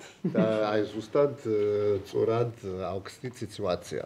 პირველად, როგორც პირველად საქართველოს დაცული ტერიტორიას სააგენტო პირველად გაეგოს ეს საგზაო პროექტი შეხვედრაზე საგზაო დეპარტამენტში და საერთაშორისო დონორებმა იცოდნენ სანამ იცოდა საქართველოს დაცული ტერიტორიის სააგენტო. ეს ორგანიზაციები უნდა იყვნენ ერთმანეთის ოპონენტები და რაღაც ინფორმაციას ცვლიდნენ, მაგრამ ფაქტი სახეზია და ყველამ ვიცით, რომ არ ესაუბრებიან უბრალოდ ერთმანეთს და ამით ძალიან ბევრი მაგალითი არსებობს და ამიტომ ჩვენც არ გვესაუბრებიან, მაგრამ უნდა ჩავერთოთ და თუ ხმას ყოველთვის ბრძოლას ყოველთვის აქვს ხაზი. ბოლოს აზრი და ხედავთ აგერ მოხსნილ ეს ჩინოვნიკებს, მაგრამ პრობლემაც არის ეს, რომ აი ახსენა ხო ლეონმა ძაღლიყებს ქარავანი მიდის ესე გამოდის. ჩვენ ვიძახით რომ კანონებს არ ყვევენ და კანონები საერთოდ გვერდზე გადასდეს და არც შენებლობის ნებართვაა გაცემული, არც ეკოლოგიური ექსპერტის ნებართვა და უკვე კონტრაქტი დადეს ამ გზის შენებლობაზე ვიღაცასთან, კომპანიასთან. კარგი. ამიტომ მთლიანობაში მხოლოდ ესე ნაკუწ-ნაკუწ თანაც რაღაცნაირად ისე გვაწოდებენ ამ პროექტებს ნაკუწ-ნაკუწ რომ ჩვენც გვაბნევენ ერთის რომ აღარ ვიბნევით და უნდა განვიხილოთ მთლიანობაში. და მე მინდა რომ ზურაჯანელიძეა ჩვენთან ერთად რომელიც გეოლოგიურ რისკებზე ილაპარაკებს ამ ჯუთა-როშკის მონაკვეთის და კიდე რამე მოგესალმებით მეგობრებო, ზურაბ ჟანელიძე, გეოგრაფიის მეცნიერებათა დოქტორი, საქართველოს გეოგრაფიული საზოგადოების ვიცე-პრეზიდენტი. კავკასიონის მთავარ წყალგამყოფ ქედზე სულ რამოდენიმე უღელტეხილია და რომელიც გადადის 3000 მეტრზე, 2900 მეტრზე. ეს არის მამისონი, ეს არის როკის, ეს არის ჯურის, დათვიჯურის და აბანოს. აქედან ესე იგი ჯურის და როკის არის სტრატეგიული დანიშნულების, როკის არის რუსეთის ფედერაციისათვის სტრატეგიული დანიშნულების და გასაგებია რა მიზეზების გამოც, ჯურის უღელტეხილი არის თქვა ჩვენი სტრატეგიული გზა. დანარჩენი და ეს გზა რატო ამბობ, ეს გზები არის მეტნაკლებად ნორმალურად გაკეთებული. დანარჩენი გზები, რაც ვახსენე, ხო აბანო იქნება და თვიჯვარი იქნება და ასე შემდეგ, გრუნტის გზები არის. და ყოველწლიურად ეს საჭიროებს ეს გზები ზამთრის შემდეგ, ან ძლიერი ზვიმების შემდეგ შერემონტებას. ეხლა რაც მე ეს უღელტეხილები ჩამოთვალე, მეგობრებო, აი რაც უნდა, რაც დაგეგმილი აქვს, რომ უნდა გავიდეს, ხო, ეს ჯუთიდან როშკამდე, აი ეს ტერიტორია, ეს ადგილი გაცილებით უფრო რთული, გეოლოგიური და გეომორფოლოგიური პირობებით უფრო გაცილებით რთული, ვიდრე დანარჩენი ეს უღელტეხილები. ეხლა შეიძლება არ იცით თვითონ ჭიუხის მასივი არის წყალქვეშა ვულკანური ნაგებობა, რომელიც დიაბაზებით არის აგებული, ეს არის მაგმური ქანები.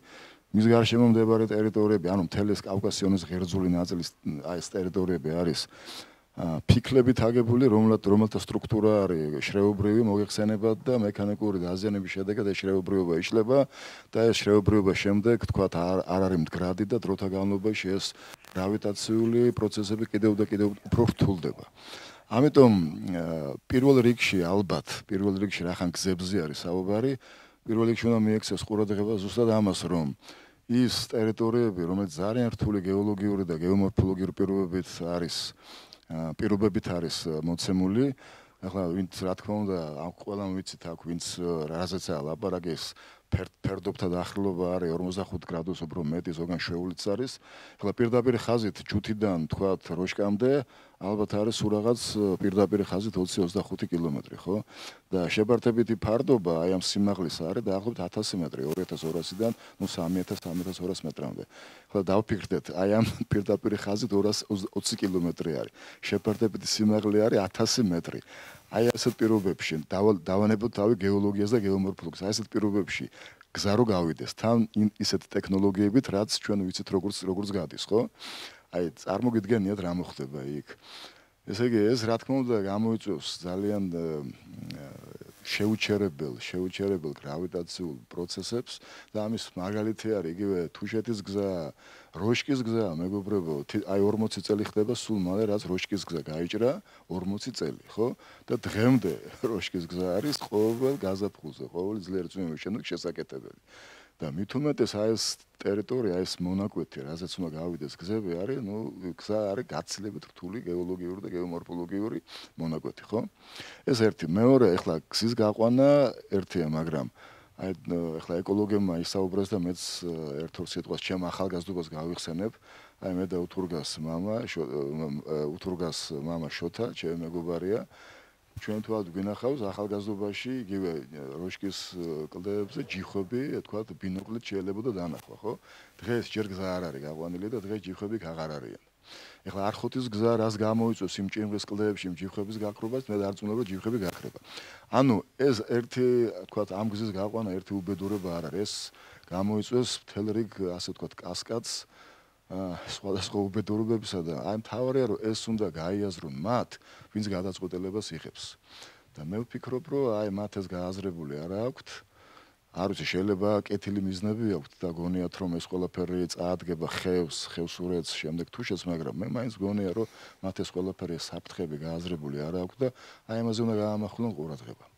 დიდი მადლობა. მადლობა. იგო, ეხლა რაღაც შეგაწყვეტინეთ რა მის გამოდება ხო არა? არა, მინდოდა მეთქვა რომ ნაკუწ ჩვენს ყურადღებით უნდა ვიყოთ, იმიტომ რომ მე გულის ფანცქალით ველოდები რომ უცებ აღმოჩნდება რომ თუნდაც ხადასხეობაშიც რაღაცა იწყება, რომელიც ჯერ კიდევ ისაა და ხსენებაც მეშინია სადმე ხადასხეობით რომ არ გაიგონ და არ მიადგნენ ბულდოზერებით არ გადაუარათ, იმიტომ აკერ თუნდაც ის არის, რაც ასევე მთლიანად ყაზბეგის რეგიონისთვის, დუშეთის რეგიონი უნდა განვიხილოთ იგივე ეკოტურიზმისთვის მთლიან ჭრილში და ამის თქმა მინდოდა, იმიტომ რომ თრუსოს ხეობა გვაქვს ეხლა გამოსაკვლევი, რას აპირებენ მორიგ საშინელებას.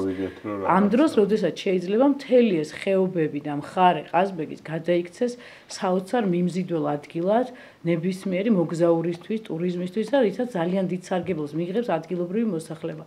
მე როგორც ტურიზმის წარმომადგენელს შემიძლია ციფრებითაც კი დავასახელო მომდევნო 10-20 წლის განმავლობაში სწორი მარკეტინგის შემთხვევაში და სწორად მოწესრიგებული გარემოს შემთხვევაში რამდენი რა თანხები შეიძლება მიიღოს ქვეყანამ ეკონომიკური აღმავლობისთვის, ისე როგორც ადგილობრივ მოსახლეობამ და ეს იყოს მდგრადი ტურიზმი, რომელიც აი ეს თითოეულ პროექტზე კი არ იქნება დამოკიდებული, ეს იქნება უწყვეტი პროგრამა, სრულიად უწყვეტი, მდგრადი და ფაქტიურად გადავარჩენთ ბუნებასაც, ინტერესი იქნება ადგილობრივ მოსახლეობას, რომ დარჩეს ადგილზე და კონდეს შემოსავალი. თიხი ძალიან მნიშვნელოვანია, ესეთ ბოლდის ვიხდები.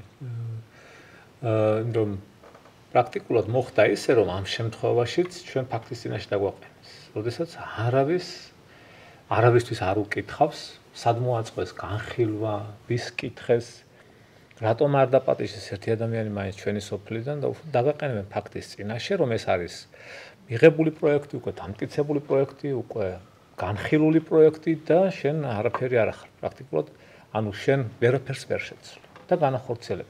ამიტომ არის თქვენი ასე ვთქვათ, ინიციატივა ძალიან მნიშვნელოვანი, რომ ადამიანებმა ამაში ჩართულობით რაღაცნაირად ძალით მაინც გარეგნულად მიიღონ მონაწილეობა. როდესაც ეს უკვე მოხდება, ეხლა არაფერი აღარ უდგეს პრაქტიკულად ამას წინ, ისე გადათხრიან მთლიან ჭალას, ესე უნიკალურ ჭალას ამ ჩვენი ჯუთის სოფლისას, ამ დაბლა და წაიყვანენ ამ გზას. როგორ შეიძლება ეს შევაჩეროთ? როგორ შეიძლება ამის შევაჩეროთ მაგისთვის? ხალოდ ერთო აი მაგას ვამბობთ, ზუსტად ჩვენ ფაქტის წინაშე დაგვაყენეთ. მე გამახსენა სხვათა შორის ტრანსკავკაზიური მაგისტრალი. მე ვიტყვი ტრანსკავკასიის გაჩერებაში მამაჩემს ჰქონდა დიდი წვლილი, მთელი აბსურდულობა იმაშია, რომ მაშინ ეს პროექტი გააჩერეს მოსკოვიდან. ამათ, აი ლევანი იყო ჩართული ძალიან, მაგრამ თენგიზ ბერიშვილი წავიდა და რაისა გარბაჩოვას შეხვდა და იქიდან მოხერხდა გაჩერება, როცა ქართველები აფუჭებდნენ. ეხაც ეგეთი სიტუაციაა და იქ მოსკოვში ვიღაცა მიხვდა, რომ უგუნურება იყო და მარტო ფულის საკეთებლად. და ამ შემთხვევაში რა ის მახსოვს ტრუთში თუ გუდოქში რომ დაბეჭდეს ერთი პატარა სტატია რაღაცა ეს თავისით მოვიდეხე რუსეთის თემა და არის ამ ერთი დავიტყვი რა ამ თელ ამ სიტუაციას ჩვენ ამდენი ხანია ტელეეთერებიც ჰქონდა დათმობილი რაღაცა რეპორტაჟებიც გააკეთეს და არის ამ თემას აქვს ერთი ფაქტორი უსაფრთხოების ფაქტორი რომელსაც ასე თუ ისე ვცდილობთ კი არა ავერიდოთ თვალები დავხუჭოთ და აი ნიკა შეეხო ყველაზე მეტად ერთ-ერთ ინტერვიუში მაგრამ ყველას გვაწუხებს ერთი რაღაცა რა გვაწუხებს ეს გეოპოლიტიკა და არ ვიყოთ სანამ ჩვენ შურთხზე და იმაზე ვლაპარაკობთ დიდი გეოპოლიტიკური თამაშის ნაწილები და თუ ესე ეს მაინც გითხრან რასავართ დატაკებული რა მაგრამ ფაქტია რომ აი ეს მით უმეტეს გუშინ კიდე ერთხელ დაიბეჭდა ჩეჩენი ხალხის ჯალათის იმ რამზან კადიროვის რაღაცა მოწოდება თუ რაღაცა იდეა რომ უნდა შემოუერთდეს საქართველოს ჩეჩენიდან გამოყვანილი გზად და მე მინდა გითხრათ და ყველას უთხრათ მე მგონი თვით რუსეთის მომხრეებისთვისაც არ იქნება მთლად სასიამოვნო სიურპრიზი კადიროვის ჩეჩნების უცებ გამოჩენა და იმათი მისვლა იქ, მაგრამ ხო, ტურისტულ ბილიკებზე რა. მაგრამ მინდა რომ ამაზე ფოკუსი ეხება ბევრ რაღაცა შევეხეთ და ამასაც შევეხოთ და ბატონ ზაზას მინდა ვთხოვო რომ ერთი-ორი სიტყვა გითხრას და გაგვეცნოს კიდე მე კი ვიცნობ. კი ბატონო. ზაზა ციკლაური მოხევე. ძალიან საინტერესო და მრავალმხრივ განვიხილეთ ეს გზები სამწუხაროდ მარტო ჯუთა-როშკის გზას ვეხებით, მაგრამ პრინციპში გულისხმობთ მთელს აღმოსავლეთ საქართველოს მთიანეთში დაგეგმილ გზებს. ძალიან საინტერესო და მრავალმხრივი იყო ეს კრიტიკა, მაგრამ იქნება არის რაღაც საპირწონე ამისი, იქნება არის ესეთი სარგებელი ამ გზებისგან და მოგეხსენებათ გზა თავისთავად არც კარგია, არც ცუდი, ისევე როგორც ბევრი სხვა რამ. არ შეიძლება გზა იყოს თავისთავად კარგი, ან თავისთავად ცუდი. ის არის ან კარგი, ან ცოტა კარგი, ან ცოტა ცუდი და ასე შემდეგ. და ამას სჭირდება შეფასება. აი ეს შეფასება მოვისმინე უარყოფითი დღეს და არა მარტო დღეს. მაგრამ ვერც ერთხელ ვერ მოვისმინე ამ გზის სარგებელზე საუბარი. ყველაზე მასშტაბური რაც მოვისმინე იყო პრემიერ კვირიკაშვილის შარშანდელი პრეზენტაცია საქართველოს გზების განვითარებისა. შარშანწინდელი. მაგრამ გარდა გზების განვითარების სურვილისა და დეკლარაციისა, ამ სურვილის დეკლარაციისა, ვერ ვნახეთ რაიმე დასაბუთება სარგებლისა. გულისხმობ რას? ეს პროექტი მოგეხსენებათ არის ყოველ შემთხვევაში გაცხადებული ესეა ხელისუფლების მხრიდან, ეს არის ეკონომიკური პროექტი, რომელმაც უნდა გამოიწვიოს ეკონომიკის სხვადასხვა მიმართულების, მათ შორის ტურიზმის, ან ადგილობრივი ინფრასტრუქტურის განვითარება. ეკონომიკა გამოისახება ციფრებში, ისევე როგორც ბევრი სხვა რამ. არც ერთი ციფრი არ დადებულა ამ პროექტის ავტორებისგან თუ მესვეურების მხრიდან. არც ერთი ციფრი. რომ ეს ციფრები შევადაროთ ერთმანეთს და მე ვიმსჯელობთ იმ სარგებელზე და იმ ზარალზე, რაც შეიძლება მოგვიტანოს ამ გზამ. ეს ერთი და უმნიშვნელოვანესი და თავი საკითხი. ახლა თქვენ შეიძლება თქვათ ან მოსახლეობამ თქვას, შეჩვეულები ვართ იმას, რომ ჩვენ ვცხოვრობთ კორუმპირებულ გარემოში და შეიძლება თქვათ ესე რომ ვიღაცას თავის კორუფციული ინტერესებისთვის, ვიღაცას თავისი ფულის გათეთრებისთვის ან სხვადასხვა ეკონომიკური მახინაციების გამო აწყობს ეს გზები და შეიძლება არ დადონ დასაბუთება ეკონომიკური და შეიძლება აქედან დიდ სარგებელს ხედავდეს ვინმე და ასე დაინახონ ამ გზის საჭიროება, ანუ ვიღაცეებისთვის საჭიროება. თუნდაც არა ქართული არა სახელმწიფოებრივი საჭიროება, არამედ ვიღაც პირების საჭიროება. იმიტომ რომ სხვანაირად აბსურდამდე მივდივართ, რაღაცას ვაკეთებთ და დაინტერესებული პირიქით თურმე არ ჩანს, ხო? შეიძლება ჩვენ ჩავთვალოთ, რომ მხოლოდ კორუფცია აქვს. არა, კორუფცია არის, რა თქმა უნდა არის. შეუიარაღებელი თვალითაც ჩანს, მაგრამ კორუფცია არის მხოლოდ ნაწილი ამისი და აუცილებელი ნაწილი, რომ შემსრულებლები დაინტერესებული იყვნენ. აი, მოდი მაშინ ვეძიოთ, თუ კი ეკონომიკური დასაბუთება არ არსებობს, ესე იგი არსებობს გამოქვეყნებული ხარჯები, დაახლოებით, ისაც დაახლოებით, კაცმა არ იცის, მეწყერი რომ წაიღებს მშენებლობის დროს იმ გზას, იმას კიდევ ხელმეორედ ხარჯები დასჭირდება, როგორც ეს დაუშვათ დარიალის ხეობაში განხორციელებული ენერგეტიკული პროექტების დროს ხდება, არავის არ გადაუთვლია იმ მეწყერების შემდეგ, იმ ღვარცოფების შემდეგ რა დაჯდა რეალურად ის ენერგოპროექტები, ხო? ესევე არაა დათვლილი ეს რისკები, მაგრამ თავიდანვე დაუშვათ ყველაფერი ისე წავიდა, როგორც პროექტშია ნაგულისხმები.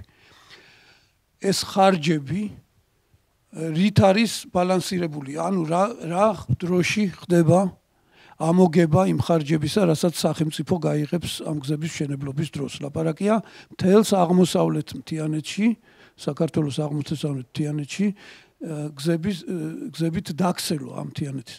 ხეობიდან ხეობაში ურთულეს, აი როგორც ბატონმა თქვა, საავტომობილო გზის გადაყვანა და იმ ვიწრო ხეობებში დაკიდებული გზების გაყვანა. ესე იგი, რა დაჯდება და რამდენ ხანში და რა ფორმით ხდება ამოგება. ანუ ტურიზმის განსაკუთრებულად თუა ტურიზმი ამ დროს რა შემოსავალს გვაძლევს და რა დროში გვაძლევს. ადგილობრივი ინფრასტრუქტურის სოფლის მეურნეობის ან რაღაც სხვა დარგების განვითარება თუ არ ნაგულისხმები.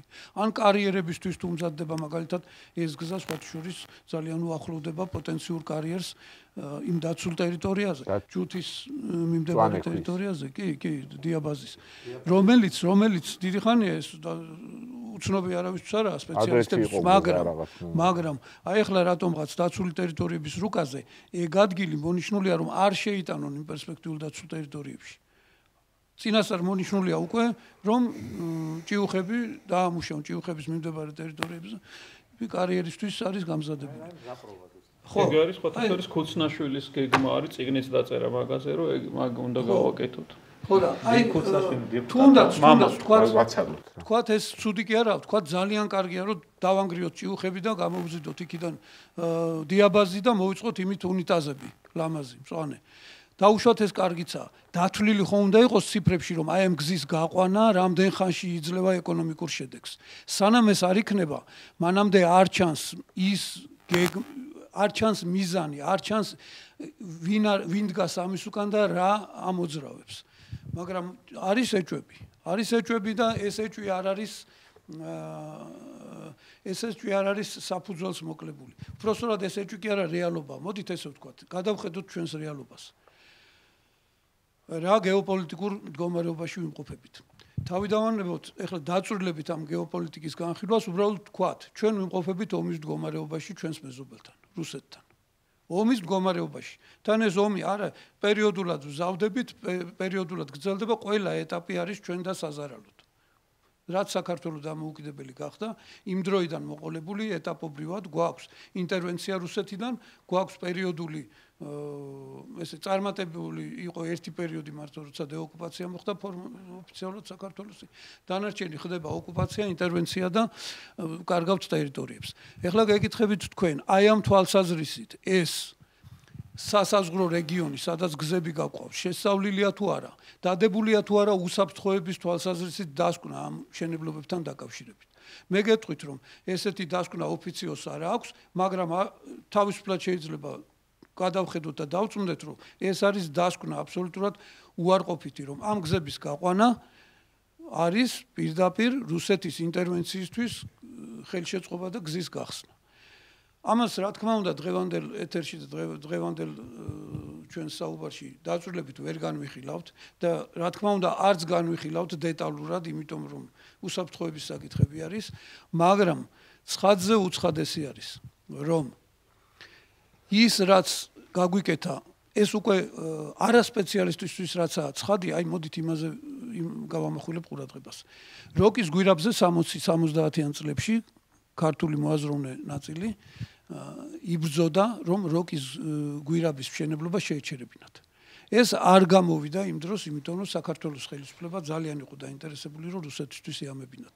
რუსული პროექტი იყო და განხორციელდა. როკის გვირაბის შედეგები ესე იგი ვარაუდი იყო რომ ეს ცუდი იქნებოდა იმ დროს 70-იან წლებში, ხომ? შედეგები დღეს სახეზეა. ტრანსკავკასიის მშენებლობა, იცი ახლა ნახსენეთ, ტრანსკავკასიის მშენებლობის წინააღმდეგ ძალიან დიდი გაცხარებული ბრძოლა დაგჭირდა და მთელი ქართული საზოგადოება იყო ჩართული. ყველა სპეციალისტი თავის მხრიდან ცდილობდა დაესაბუთებინა ამ პროექტის მავნებლობა. და პირველ რიგში ეს იყო საქართველოს სტრატეგიული საფრთხეების შემცველი ტრანსკავკასიის მაგისტრალი. როგორც კი ამის გაჩერება მოხერხდა და მართლაც მოხერხდა მაშინ, იმ წუთში ეს ტექნიკა მობილიზებული იქნა, გადაყვანილი იქნა მეორე პროექტი თვითონ არ არსებობდა, არსებობდა მარტო იდეა, მაგრამ უკვე გადაყვანილი იქნა ტექნიკა და ბაზირებული იქნა ის საამშენებლო ტექნიკა კობი მლეთის გვირაბის დასაწყებად. ამასობაში ეროვნული მოძრაობა გაძლიერდა, საქართველოს განთავისუფლდა და ეროვნულმა ხელისუფლებამ მაშინვე შეაჩერა კობი მლეთის გვირაბის მშენებლობა. ეს ფაქტი ბევრისთვის არაა ცნობილი, მე ვარ უშუალო მონაწილე და ამიტომ მოგახსენებთ. კობი მლეთის გვირაბის დაწყების მცდელობა, უпроსტად დაწყებული იყო საამშენებლო მოედანი მზადდებოდა, ეს მოხდა მაშინათვე. როგორც კი გაჩერდა ტრანსკავკასიის მშენებლობა. ქვეშეთანო ის დასაწყისის გზა ეხლაცაა ჩაყვანილი გზა, არა გვიხესი სადაც ააშენეს, მაშინ ჩაყვანილი გზა, ეგ არ არსებობდა ეგ გზა. ერთ სიტყვით იმის თქმა მინდა რომ კობი მლეთის გვირაბიც ესევე რუსული სტრატეგიული გეგმის ნაწილი იყო და მაშინ შეჩერდა, მოხერხდა ამის შეჩერებაც. როგორც კი რუსეთის გავლენა ისევ ხელმეორედ გაძლიერდა საქართველოში, ამის პარალელურად უკვე ჩნდება ისევ იდეა როკის უკაცრავად კობი მლეთის გვირაბის გაყვანისა. აქვე ჩნდება უკვე გაიყვანეს დაწყებული არის გვირაბი დარიალის ხეობაში დევდორაკის მიმდებარედ. ერთ სიტყვით ეხლა გამიჭირდება დაწვრილებით ყველა დეტალზე საუბარი, უბრალოდ ჩვენი დრო არ იძლევა ამის საშუალებას, მაგრამ ხდება საიმედოობის გაზრდა რუსული სტრატეგიული გზისა დარიალის მიმართულებით. ეს არის ეგრეთ წოდებული ვაინა-გრუზინსკაია დაროგა, რომელიც ქართულად ცოტა შერბილებულად გვაქვს გადმოთარგმნილი საქართველოს სამხედრო გზა. არა, ვაინა-გრუზინსკაია დაროგას მეორე თარგმანიც აქვს. საქართველოსკენ საომარი გზა. და ამ გზამაც შეასრულა თავისი მოვალეობა და 2 საუკუნეა რუსეთი სამხრეთ კავკასიაში ძლიერად ფიგურირებს.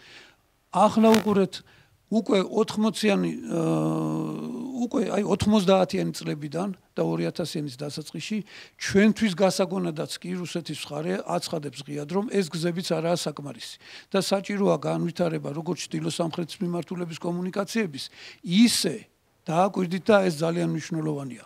ისე დასავლეთ-აღმოსავლეთ მიმართულებითაც. კავკასიონის დაცხრილვა საჭიროა არა მხოლოდ ჩრდილო-სამხრეთის მიმართულებითაც, საითაც ძირითადად ხევები არის მიმართული, არამედ ამ ხევების გარდიგარდმო. ეს გაცხადებული აქვს უკვე რუსებს კარგახანია, დაწყებული აქვს ამ გზების მშენებლობა ჩრდილოეთ კავკასიაში და სამხრეთ კავკასიაშიც, მათ შორის, როდესაც ოკუპაცია მოახდინეს ახალგორის შიდა ქართლის ოკუპაცია რომ მოახდინეს, მაშინვე პირველი რაც გააკეთეს, შევიდნენ თუ არა ახალგორში, გადაიყვანეს განივი ეგრეთ წოდებული რუკაზე, გარდიგარდმო დასავლეთ-აღმოსავლეთ მიმართულების გზა უკეთესი კომუნიკაციისთვის ახალგორთან. ეს არის ჩვეულებრივ ელემენტარული სამხედრო სტრატეგია და ტაქტიკა. ამ კომუნიკაციების განვითარება სჭირდება რუსეთს. იგივე სქემა დახედეთ რუკას, დახედეთ პროექტებს და იგივე სქემა არის ჩადებული აი ამ ახალ ეგრეთ წოდებულ ვითომ და ტურიზმის გასანვითარებელ აი ინფრასტრუქტურულ საგზაო პროექტებში. გამიგეთ, კიდევ მეორე ძალიან ვრცელი თემაა და შეუძლებელია აქ ამ ფორმატში ამის შესახებ დაწვრილების მსჯელობა. მაგრამ ეს მხოლოდ იმას შევეხემე, რაც შეუიარაღებელი თვალითაც ჩანს, რაც არასპეციალისტისთვისაც დღეს ყველა ქართველისთვის ცხადია და დანარჩენი უკვე ამ თემაზე წესით უნდა დაინტერესდნენ ის ადამიანები, ის თანამდებობის პირები, ვინც საქართველოს სახელმწიფოს უსაფრთხოებაზე არიან პასუხისმგებელი. სამწუხაროდ მათი დაინტერესება ვერ მოხერხდა, იმიტომ რომ მოდი ციტირებას მოვახდენ, ერთ-ერთი ყველაზე მაღალი თანამდებობის პირისა უსაფრთხოების საკითხებში, რომელიც ამბობს, რომ მაინც მორღვეულია მთელი ტერიტორია, მთელი საზღვარი რუსეთთანო და რა აზრი აქვს იმ ცალკეული ადგილების დაცვას. ესაა პასუხი, რაც გვიპასუხებენ პირადად. ერთ-ერთი ყველაზე მაღალი თანამდებობის მქონე პირმა უსაფრთხოების საკითხებში. აი ესეთი დამოკიდებულებაა, ესეთი ზერელე თუ მტრული დამოკიდებულებაა ხელისუფლების წარმომადგენლების მხრიდან და ამიტომ საზოგადოებამ მაინც უნდა გამოვიჩინოთ ყურადღება და თუ ტელეეთერებში არ ვისაუბრებთ, მოკლედ ეს თემა არის ძალიან მნიშვნელოვანი. გარდა იმ საკითხებისა, რაც ყველა გამოსულებმა უკვე ბრძანა. აბადეთ.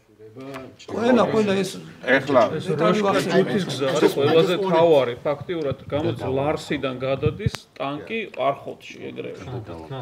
I think that this is an extremely important point, and it's only natural that we will sit here and analyze this road the way we have analyzed it, which is that it doesn't have an economic purpose, and this is sort of what she said.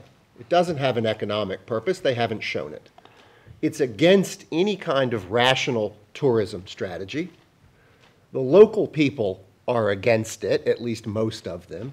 Environmentalists are against it because we know how much damage it will do.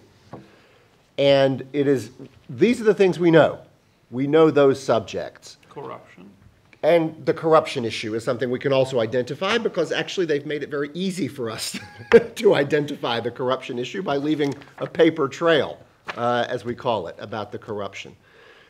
The security issue, we're not going to see a document from the Georgian government that says, God forbid, we're building this road in order to help Russia, or a document from the Russian side, please build a road east-west across the mountains so that it'll be easier for our tanks to go across the valleys. But exactly as you said, when there doesn't seem to be a good reason for the road, when you see the road will do all of this damage, and anybody who studies history and understands geography and understands topography can figure out exactly what you have said, which is the military utility of this road to Russia, you have to ask, is that not one of the reasons why it's being built? Are they either unable, and they meaning our government here in Georgia, are they unable to understand the security implications of what they're doing, or is there something worse going on where there's actually some sort of cooperation or collaboration? And I agree with you, you have to ask that question. ხო, მეც ვეთანხმები ბატონ ზაზას, ეხლა უნდა დავამთავროთ, მე მინდა რომ და ძალიან კაია ამ უსაფრთხოებაზე რომ ვილაპარაკეთ და მართლა ძალიან დიდი ხანი ესე იმას შვებოდით რომ რაღაც დისკუსია იმაში მოგვექცია რა. ძალიან კაია რომ ამ ყველაფერს შევეხეთ. მე ძალიან დიდი მადლობა, ეს ჩვენ დისკუსიები გაგრძელდება აუცილებლად. ჩვენ ცოტანი არა ვართ, მარტო იმ პეტიციას რამდენიმე 1000 ადამიანმა მოაწერა ხელი. და ყველანაირად შევეცდებით რომ ეს რაღაცა ჩემი აზრით გაუმართლებელი და ჩვენი აზრით გაუმართლებელი პროექტი შევაჩეროთ, ამ სახე შეცვალონ და სხვანაირად წარმოგვიდგინონ და მე ვილაპარაკოთ. ძალიან დიდი მადლობა სტუდიარეს, რომელმაც გადაგვიღო და აგვითმო ეს სივრცე და ძალიან დიდი მადლობა ყოველ თქვენთაგანს, რომ დღეს ერთად ვიყავით და ამ ყველაფერზე ვილაპარაკობდით.